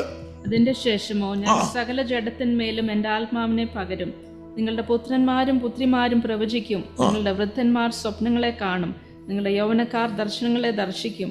ദാസന്മാരുടെ മേലും ദാസിമാരുടെ മേലും കൂടെ ഞാൻ ആ നാളിൽ എന്റെ ആത്മാവിനെ പകരും. എന്റെ ആത്മാവിനെ ഞാൻ അവരുടെ മേൽ പകരും. പരിശുദ്ധാത്മാവിന്റെ ശക്തിയോടെ യേശു ഗലീലയിലേക്ക് പോകുമ്പോൾ അവിടെ ഉണർവ് സംഭവിച്ചു. ഗലീലയിലെങ്ങും ഉണർവായി. മരിച്ചവർ എഴുന്നേൽക്കാൻ തുടങ്ങി. സ്തോത്രം. രോഗികൾ സൗഖ്യമാകാൻ തുടങ്ങി. ഭൂതങ്ങളുടെ മേൽ അധികാരം കിട്ടി. യേശു ആത്മാവിലേക്ക് മടങ്ങി ചെല്ലുകയാണ്. ഒരു മടങ്ങി വരവുണ്ടെന്ന്. സ്തോത്രം. നിന്ദിച്ചവരുടെ മേൽ മാനിക്കുന്ന ദൈവമുണ്ടെന്ന്. ഇവൻ യോസേഫിന്റെ അച്ഛന്റെ മകനല്ലേ, ഇവന്റെ പിതാവ് ആരാണെന്ന് ചോദിച്ചവരുടെ മധ്യേ നീ പ്രസിദ്ധനാകാൻ അതുപക്ഷെ കഥാവിനെ നിന്ദിച്ച അനവധി അനുഭവങ്ങൾ ജീവിതത്തിൽ വന്ന തലങ്ങളിൽ കഥാവ് ശക്തിയോടെ മടങ്ങി ചെല്ലുമ്പോൾ അവന്റെ സ്തുതി ചുറ്റുമുള്ള നാട്ടിലൊക്കെയും പരന്നു. ദൈവത്തിന്റെ മഹത്വം വെളിപ്പെടും. ദൈവം ചിലരെ കഥാവ് ഈ ദിവസങ്ങൾ മാനിക്കുന്ന ദിവസങ്ങളുണ്ട്. ദൈവം ആഗ്രഹിക്കുന്ന you are connecting a power house which is the spirit of God. ദൈവത്തിന് ആത്മാവുമായി നിങ്ങൾ കണക്ഷൻ വന്നാൽ it's a power house of God. Power of God is going to come upon your life. You will walk in a supernatural സ്തോത്രം way which God has ensigned in your life. ഈ ദിവസങ്ങളിലും ആത്മാവിൽ ഈ ദിവസങ്ങളിൽ സഞ്ചരിക്കാൻ, ആത്മാവിൽ നടക്കുവാൻ ആഗ്രഹിക്കുന്നുവെങ്കിൽ ഇന്ന് നമുക്ക് ആവശ്യം ഉപവാസമാണ്, ഉപവാസവും പ്രാർത്ഥനയുമാണ്. അതേ അവിടെ പറയുക, ഈ വചനം അധികാരത്തോടും ശക്തിയോടും കൂടെ അവൻ അശുദ്ധാത്മാക്കളോട് കൽപ്പിക്കുന്നു, അവർ പുറപ്പെട്ട പോകുന്നു. അതേ അതുകൊണ്ട് സൂര്യൻ അസ്തമിക്കുമ്പോൾ വ്യാധികളിൽ വളഞ്ഞ പിടിച്ച ദീനക്കാർ ഉള്ളവർ എല്ലാവരും അവന്റെ അടുക്കൽ വന്ന് അവൻ ഓരോരുത്തരുടെ മേലും കൈവച്ചവരെ സൗഖ്യമാക്കി. അതേ ദൈവത്തിന്റെ സൗഖ്യം വ്യാപരിച്ചു, ദൈവശക്തി വ്യാപരിച്ചു. അതിന്റെ പിന്നിൽ 40 ദിവസം ഉപവാസമായിരുന്നു എന്ന് മറന്നു പോകരുത് ദൈവമക്കളെ. സ്തോത്രം. അതുകൊണ്ട് ഈ ദിവസങ്ങളിൽ നമുക്ക് ചില തീരുമാനങ്ങൾ എടുക്കുന്നുണ്ടെങ്കിൽ നല്ല തീരുമാനമായിരിക്കും. കർത്താവേ, ദൈവം ആഗ്രഹിക്കുന്ന ഉപവാസത്തിലേക്കും പ്രാർത്ഥനയിലേക്കും കർത്താവേ ഞാൻ അങ്ങനെ ആഗ്രഹിക്കുന്നുണ്ടെങ്കിൽ ദൈവകരങ്ങളിലേക്ക് ഏൽപ്പിച്ചാട്ടെ. ഇന്ന് രാത്രിയിൽ ഇന്ന് ഉപവാസത്തിനകത്ത് ഒരു ദൈവിക സംരക്ഷണം ഉണ്ടെന്ന്. ഉപവാസിക്കുന്നതിനെ ശത്രുവിനെ തൊടുവാൻ ദൈവം സമ്മതിക്കത്തില്ല. Unless God allows. യെസ്രായുടെ പുസ്തകത്തിൽ അവർ പ്രാർത്ഥിക്കുമ്പോൾ അവർ പറയുന്നുണ്ട്, അവർ ഉപവസിക്കുന്നത് അവർക്കൊരു ശുഭയാത്ര ലഭിക്കേണ്ടതിന് വേണ്ടിയാണ്. അവിടെ ഒരു ഉപവാസം എടുക്കുന്നത്. എസ്തറിന്റെ പുസ്തകത്തിൽ നമുക്കറിയാം, എസ്തർ 3 ദിവസത്തോളം ഉപവസിക്കുന്നു. അവിടെ പറയുകയാണ്, എനിക്ക് വേണ്ടി നിങ്ങൾ ഉപവസിക്കണം, ഞാനും എൻ്റെ ബാല്യക്കാലത്തിൽ അങ്ങ് ഉപവസിക്കും. അവിടെ രാജാവിന്റെ അടുക്കൽ ഉപവാസത്തിന് ശേഷം കടന്നു ചെല്ലുന്ന എസ്തർ, സാധാരണക്ക് അങ്ങോട്ട് അകത്തോട്ട് പോകുന്ന ആരും പുറത്തോട്ട് ജീവനോടെ വരാൻ ചാൻസ് കുറവാ. പക്ഷെ എസ്തർ പറഞ്ഞു, ഞാൻ റിസ്ക് എടുക്കുക. അധികാരികൾ ഹൃദയത്തിലെ പരിശുദ്ധാത്മാവ് ഇടപെടും. ഉപവസിക്കുകയും പ്രാർത്ഥിക്കുകയും ചെയ്യുന്ന ജീവിതങ്ങളുടെ മേൽ യഥാർത്ഥത്തിൽ ദൈവം ആഗ്രഹിക്കുന്ന ഉപവാസമാണോ? ചില നിയമാവലികളെ ദൈവം മാറ്റി എഴുതിക്കളയും. ദേശത്തിന്റെ നിയമങ്ങളെ പരിശുദ്ധാത്മാവ് ദൈവമക്കളുടെ പ്രാർത്ഥനയും ഉപവാസവും മൂലം മാറിയതായിട്ട് ഞാൻ സ്തോത്രം കേട്ടിട്ടുണ്ട്. ആ ദൈവമക്കൾ ഒരുമിച്ച് ഈ ദിവസങ്ങളിൽ പ്രാർത്ഥിക്കാൻ ഉപവസിക്കാൻ നമുക്ക് തുടങ്ങാം. ഒരു ഉപവാസം നടക്കുമ്പോൾ ഒരു സഭയുടെ ഉപവാസം നടന്ന സംഭവമാണ്. എനിക്ക് നോർത്ത് ഇന്ത്യയിലാണെന്ന് തോന്നുന്നു. അവിടെ ശക്തമായി ദൈവത്തിന് ആത്മാവിന് ആരാധന കത്തിജ്വലിക്കുകയാണ്. പക്ഷേ അന്ന് രാത്രിയിൽ നടക്കുന്ന ഉപവാസത്തിൽ ആ സ്ഥലം കത്തിക്കാൻ വേണ്ടി ഒരു കൂട്ടം സുവിശേഷ വിരോധികൾ അതിന് ചുറ്റും ഇറങ്ങി വന്നു. അവരറിഞ്ഞില്ല. പക്ഷേ ഈ വന്നവർ സ്തോത്രം തിരികെ പോയി. കാരണം അവർ പിറ്റേ ദിവസം വന്ന് ചോദിച്ചു, നിങ്ങളുടെ ഈ ആലയത്തിന് ചുറ്റും എവിടെയാണ് നിങ്ങൾക്ക് ആരെയാണ് നിങ്ങളിവിടെ നിർത്തിയിരിക്കുന്നത്? കാരണം വെള്ളവസ്ത്രധാരികളായ ഒരു കൂട്ടം പേർ അതിന് ചുറ്റും നിലനിൽക്കുന്നതായിട്ട് ഇവർ കാണുകയാണ്. സ്വന്തം കാരണം ഇതിനകത്ത് ഉപവാസവും പ്രാർത്ഥനയും ആരാധനയും നടക്കുകയാണ്. സ്തോത്രം. യഥാർത്ഥത്തിൽ ഉപവാസവും പ്രാർത്ഥനയ്ക്കകത്തും ദൈവിക സംരക്ഷണമുണ്ടെന്ന്. ഹല്ലേലൂയ. ഈ ദിവസങ്ങളിലും നമുക്ക് നെഹമ്യാവിന്റെ പുസ്തകത്തിലേക്ക് നോക്കുമ്പോൾ ദൈവത്തിന്റെ കരം നെഹമ്യാവിന് അനുകൂലമായത് അദ്ദേഹത്തിന് നിർത്താതെയുള്ള ഉപവാസമായിരുന്നു. അദ്ദേഹം പറഞ്ഞില്ലേ, ഞാൻ 40 എടുക്കുന്നു. അദ്ദേഹം ഈ ദിവസത്തിനെ വിടുതൽ വരുന്നിടം വരെയും അദ്ദേഹം വൈകിട്ട് കഴിച്ചിരിക്കാമെന്ന് ഞാൻ ചിന്തിക്കുന്നു. ഈ ദിവസങ്ങൾ നമുക്ക് നമ്മുടെ ഹൃദയങ്ങളെ ദൈവകരങ്ങളിലേക്ക് ഏൽപ്പിക്കാം. കർത്താവായ യേശുക്രിസ്തു ഒരുപക്ഷെ വെള്ളം കുടിച്ചുകൊണ്ടായിരിക്കും ഉപവസിച്ചെന്നാണ് പറയപ്പെടുന്നത്. കാരണം മറ്റൊന്നുമല്ല, യേശുക്രിസ്തുവിന് ദാഹിച്ചതായിട്ട് പറഞ്ഞിട്ടില്ല, യേശുക്രിസ്തുവിന് വിശന്നതായിട്ട് പറയുന്നുണ്ട്. പക്ഷേ മോശയുടെ ഉപവാസത്തെ സംബന്ധിച്ചിടത്തോളം മോശ ഭക്ഷണം കഴിച്ചില്ല, വെള്ളവും കുടിച്ചിരുന്നില്ല എന്ന് വ്യക്തമായി പറയുന്നു. പക്ഷെ അദ്ദേഹം ഇരുന്നത് ദൈവത്തിന്റെ ആയിരുന്നു. അവിടെയാണ് ദൈവത്തിന്റെ ശബ്ദം കേൾക്കുന്നത്. അവിടെയാണ് ദൈവത്തിന്റെ അരുളപ്പാടുകൾ ലഭിക്കുന്നത്. താഴെയിരിക്കുന്ന ജനത്തിന് വേണ്ടുന്നത് കൊടുക്കുന്നത്. ദൈവ സാന്നിധ്യത്തിൽ ഉപവാസ പ്രാർത്ഥനയോടെ ഇരിക്കുന്ന ദൈവമക്കളെ, ദൈവദാസന്മാരെ, ഈ ദിവസങ്ങളിലും നമുക്ക് കർത്താവിൽ നിന്ന് പ്രാപിക്കണമെങ്കിൽ ഒരു ഉപവാസവും പ്രാർത്ഥനയും ആവശ്യമാണ്. ഹല്ലേലൂയ. കർത്താവ് യേശുക്രിസ്തു പറയുകയാണ്, ഞാൻ വരാൻ പോവുകയാണ്. ഞാനല്ല കർത്താവ് യേശുക്രിസ്തു വരാൻ സമയമായിരിക്കുന്നു. അപ്പോൾ അങ്ങനെയാണെങ്കിൽ ദൈവമക്കൾ എങ്ങനെ കാത്തിരിക്കണമെന്ന് പറഞ്ഞിട്ട് ഞാൻ എൻ്റെ വചനത്തിൽ നിന്ന് വിരമിക്കുവാൻ ആഗ്രഹിക്കുകയാണ്. യോവേൽ പ്രവാചക പുസ്തകം 1:15 പറയുകയാണ്, അയ്യോ ആ ദിവസം, അയ്യോ കഷ്ടം, യഹോവയുടെ ദിവസം അടുത്തിരിക്കുന്നു. ചൂള കത്തുന്ന ഒരു ദിവസം വരാൻ പോവുകയാണ്. അത് സർവശക്തന്റെ പക്കൽ നിന്നും സംഹാരം പോലെ ഭൂമിയിലേക്ക് നിമിതിക്കുന്ന ഒരു ദിവസം വരാൻ പോവുകയാണ്. ഹല്ലേലൂയ. പക്ഷേ പ്രാർത്ഥിക്കുന്ന ദൈവമക്കൾ, പ്രാർത്ഥിക്കുന്ന ദൈവസഭ, ഈ ദിവസങ്ങളും മണവാട്ടി സഭ, ഒരുങ്ങിയിരിക്കുന്ന മണവാട്ടി സഭയ്ക്ക് എന്ത് ചെയ്യണമെന്ന് ചോദിച്ചാൽ കർത്താവ് ലൂക്കോസിന്റെ സുവിശേഷം 21:34-36 വാക്യങ്ങൾ പറയുകയാണ്, നിങ്ങളുടെ ഹൃദയം അതിഭക്ഷണത്താലും മദ്യപാനത്താലും ഉപജീവന ചിന്തകളാലും ഭാരപ്പെട്ടിട്ട് ആ ദിവസം പെട്ടെന്ന് കെണി പോലെ നിങ്ങളുടെ മേൽ വരാതിരിപ്പാൻ സൂക്ഷിച്ചോളുവിൻ. അത് സർവ്വഭൂമിയിലും എല്ലാവരുടെ മേലും വരും. ഇതിൽ നിന്ന് ഒഴിഞ്ഞു പോകുവാൻ മനുഷ്യപുത്രന്റെ മുമ്പിൽ നിൽപ്പാനും നിങ്ങൾ പ്രാപ്തരാകേണ്ടത് സദാകാലവും ഉണർന്നും പ്രാർത്ഥിച്ചും കൊണ്ടിരിപ്പേൻ. നമുക്ക് ഈ ദിവസങ്ങളിലും ഉണർന്നും പ്രാർത്ഥിച്ചുകൊണ്ടുമായിരിക്കാം. ഉണർവിന്റെ കാറ്റിന് വേണ്ടി ഈ ദിവസങ്ങളിൽ കാത്തിരിക്കാം. പരിശുദ്ധാത്മാവിന്റെ ഉണർവ് ഈ ദിവസങ്ങളിൽ നമ്മുടെ ജീവിതത്തിന് മേൽ ഒരു അലമാല പോലെ, ഒരു തിരമാല പോലെ, ഒരു കൊടുങ്കാറ്റ് പോലെ ഈ ദിവസങ്ങൾ കടന്നു വരുവാൻ ദൈവം ഇടയാക്കട്ടെ. നമ്മൾ കർത്താവ് ഈ ദിവസങ്ങളിലും നമുക്ക് ആ പാതമെടുത്തെങ്കിലായിരിക്കാം ചില തീരുമാനങ്ങളോടെ നമുക്ക് മുന്നോട്ട് പോകാം. ആരെങ്കിലും ആഗ്രഹിക്കുന്നുണ്ട്, കർത്താവെ എനിക്ക് ഉപവസിക്കാൻ കഴിയാത്തവരുണ്ടെങ്കിൽ ഇന്നൊന്ന് പ്രാർത്ഥിക്കുക. കർത്താവെ, എനിക്ക് ആവശ്യമായിരിക്കുന്ന കൃപയെ പകരണമേ, ആ ശക്തിയെ പകരണമേ. കർത്താവെ, എനിക്ക് ആ വെളിപ്പാടിനെ പകരണമേ, ആ പ്രത്യാശതയോ നൽകണമേ, നല്ല വിശ്വാസത്തെ പകരണമേ. കർത്താവ് നമ്മളെ ഈ വചനങ്ങളാൽ അനുഗ്രഹിക്കട്ടെ, ആശീർവദിക്കട്ടെ. നമ്മൾ കേട്ടു. ആമേൻ. സ്തോത്രം. കർത്താവിന്റെ വചനത്തിൽ പറഞ്ഞിരിക്കുന്നത് പ്രാർത്ഥനയാലും ഉപവാസത്താലും അല്ലാതെ ഈ ജാതി നീങ്ങിപ്പോകുന്നില്ല. അങ്ങനെയെങ്കിൽ എത്ര പേര് തീരുമാനം എടുത്തു ആമേൻ സ്തോത്രം ദൈവം ആഗ്രഹിക്കുന്ന അളവിൽ പ്രാർത്ഥിപ്പാനും ഉപവസിപ്പാനും ഒക്കെ? ആമേൻ സ്തോത്രം. അത് ഒരു സ്വഭാവമായി ദൈവജനത്തിന്റെ ജീവിതത്തിന്മേൽ അത് വെളിപ്പെടുവാനും ആത്മാവിന്റെ ഹിതപ്രകാരം ആത്മാവിന്റെ ബലത്തോടെ ഈ ദിവസങ്ങളിൽ നമുക്ക് ഏവർക്കും ഉപവസിപ്പാനും സ്വർഗത്തിലെ ദൈവം നമ്മളെ ഏവരെയും സഹായിക്കട്ടെ. നമുക്ക് കണ്ണുകളെ അടയ്ക്കാം, നമുക്ക് പ്രാർത്ഥിക്കാം. കർത്താവ് നൽകി തന്ന അനുഗ്രഹിക്കപ്പെട്ട രാത്രിക്കായിട്ട് നന്ദിയോടെ സ്തുതിക്കുന്ന കർത്താവെ, കേൾപ്പിച്ച തിരുവചനത്തിനായിട്ട് നന്ദിയോടെ സ്തുതിക്കുന്ന കർത്താവെ, അഭിഷിക്തനെ അസാധാരണമായ അളവിൽ സ്വർഗത്തിന്റെ ദൈവം പ്രയോജനപ്പെടുത്തിയതിനായിട്ട് യേശുവിനോട് നന്ദി പറയുന്നു. കർത്താവെ, പ്രാർത്ഥനയാലും ഉപവാസത്താനും അല്ലാതെ ഈ ജാതി നീങ്ങി പോകുന്നില്ലെന്ന കർത്താവിന്റെ വചനത്തിലുള്ളത്. അങ്ങനെയെങ്കിൽ തിരികെ പ്രകാരം പ്രാർത്ഥിപ്പാൻ ഉപവസിപ്പാൻ ദൈവത്തിന്റെ ആത്മാവ് ഞങ്ങളെ ഏവരെയും ബലപ്പെടുത്തണം, സഹായിക്കണമേ, ശക്തീകരിക്കണമെന്ന് പ്രാർത്ഥിക്കുന്നു. വരുന്ന ആഴ്ച മുതൽ കർത്താവെ സഭ പ്രാർത്ഥനയോടെ ഉപവാസത്തോടെ ആയിരിക്കാൻ കർത്താവിൽ ശരണപ്പെടുന്നു. കർത്താവെ, ദൈവം സകലരെയും ബലപ്പെടുത്തണമേ, ശക്തീകരിക്കണമേ. ഈ ഉപവാസ പ്രാർത്ഥന ദേശത്തിനും രാജ്യത്തിനും വിടുതലിനും അനുഗ്രഹത്തിനും ഉണർവിനും കാരണമാക്കി സ്വർഗം തീർക്കണമെന്ന് പ്രാർത്ഥിക്കുന്നു. ഒരിക്കൽ കൂടി വചനം ശുശ്രൂഷിച്ച അഭിഷിക്തനെ ദൈവകരങ്ങളിലേക്ക് ഏൽപ്പിച്ചു പ്രാർത്ഥിക്കുന്നു. അങ്ങയുടെ വൃത്തിനെയും കുടുംബത്തെയും അങ്ങയുടെ രക്തത്താൽ മറയ്ക്കണം. തുടർന്നും അസാധാരണമായ അളവിൽ സ്വർഗമെടുത്ത് ഉപയോഗിക്കണം. സ്വർഗത്തോട് പ്രാർത്ഥിക്കുന്നു. സ്വർഗത്തോട് പ്രാർത്ഥനയിട്ട് നന്ദി. സകല മാനവമഹത്വം കർത്താവിന്. ഞങ്ങൾക്കായി ജീവൻ തന്ന യേശുവിൻ നാമത്തിൽ തന്നെ ആമേൻ.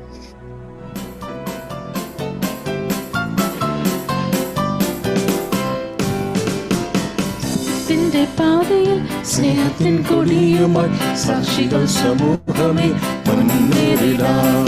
സത്യത്തിന്റെ പാതയിൽ സ്നേഹത്തിൻ കൊടിയുമായി സാക്ഷികൾ സമൂഹമേ മുന്നേറിടാം. ഏകനാഥനേശുവിൻ ജേതാക്കളെ ഏകാത്മാവിൻ ബലം ധരിക്കുവിൻ.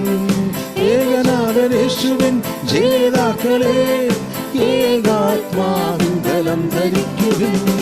ശുദ്ധരാകുവിൻ, ശക്തരാകുവിൻ, ശുദ്ധരാകുവിൻ, ശക്തരാകുവിൻ. ഘോരനായ ശത്രുവോട് പോരാടുവിൻ, ഘോരനായ ശത്രുവോട് പോരാടുവിൻ. സത്യത്തിന്റെ പാതയിൽ സ്നേഹത്തിൻ കൊടിയുമായി സാക്ഷികൾ സമൂഹമേ മുന്നേറിടാം. സത്യത്തിന്റെ പാതയിൽ സ്നേഹത്തിൻ കൊടിയുമായി സാക്ഷികൾ സമൂഹമേ മുന്നേറിടാം. ആത്മാവിൽ പരിചയന്തണം. ആത്മാവും സമായുധങ്ങൾ നാം ധരിക്കണം. വിശ്വാസം പരിചയന്തണം. അരയ്ക്ക് സത്യവും നീതി കവചം. അരയ്ക്ക് സത്യവും നീതി കവചം. നീതി കവചവും രക്ഷയൻ ശിരസ്ത്രവും അണിഞ്ഞൊരുങ്ങണം. രക്ഷയൻ ശിരസ്ത്രവും അണിഞ്ഞൊരുങ്ങണം. ഓ സത്യത്തിന്റെ പാതയിൽ സ്നേഹത്തിൻ കൊടിയുമായി സാക്ഷികൾ സമൂഹമേ മുന്നേറിടാം. ഓ സത്യത്തിന്റെ പാതയിൽ സ്നേഹത്തിൻ കൊടിയുമായി മുന്നേറാം, മുന്നേറിടാം. തിന്മകൾ നമുക്ക് നേരിടേണ്ടതുണ്ട് നാം. നന്മകളാൽ ജയം വരിക്കണം. തിന്മകൾ നമുക്ക് നേരിടേണ്ടതുണ്ട് നാം. നന്മകളാൽ ജയം വരിക്കണം. പാപത്തോട് നാം പോരാടണം. ഓ പാപത്തോട് നാം പോരാടണം. പ്രാണത്യാഗത്തോളം എതിർത്തു നിൽക്കണം. പ്രാണത്യാഗത്തോളം എതിർത്തു നിൽക്കണം. സത്യത്തിന്റെ പാതയിൽ സാക്ഷികൾ സമൂഹമേ ഇടാം. സത്യത്തിന്റെ പാതയിൽ സ്നേഹത്തിൻ കൊടിയുമായി സാക്ഷികൾ സമൂഹമേ മുന്നേറിടാം. ശത്രുവോട് നിൽക്കുവാൻ ജയം നേടുവാൻ ആത്മാവിൻ ശക്തി സംഭരിക്കുവാൻ. ശത്രുവോട് നിൽക്കുവാൻ ജയം നേടുവാൻ ആത്മാവിൻ ശക്തി സംഭരിക്കുവാൻ. ഉപവസിക്കണം, പ്രാർത്ഥിക്കണം. ഉപവസിക്കണം, പ്രാർത്ഥിക്കണം. ഇടവിടാതെ സ്തോത്രത്തിൽ ജാഗരിക്കണം. ഇടവിടാതെ സ്തോത്രത്തിൽ ജാഗരിക്കണം. ഉപവസിക്കണം, പ്രാർത്ഥിക്കണം. ഉപവസിക്കണം, പ്രാർത്ഥിക്കണം. ഇടവിടാതെ സ്തോത്രത്തിൽ ജാഗരിക്കണം. ഇടവിടാതെ സ്തോത്രത്തിൽ ജാഗരിക്കണം. സത്യത്തിന്റെ പാതയിൽ സ്നേഹത്തിൻ കൊടിയുമായി സാക്ഷികൾ സമൂഹമേ മുന്നേറിടാം.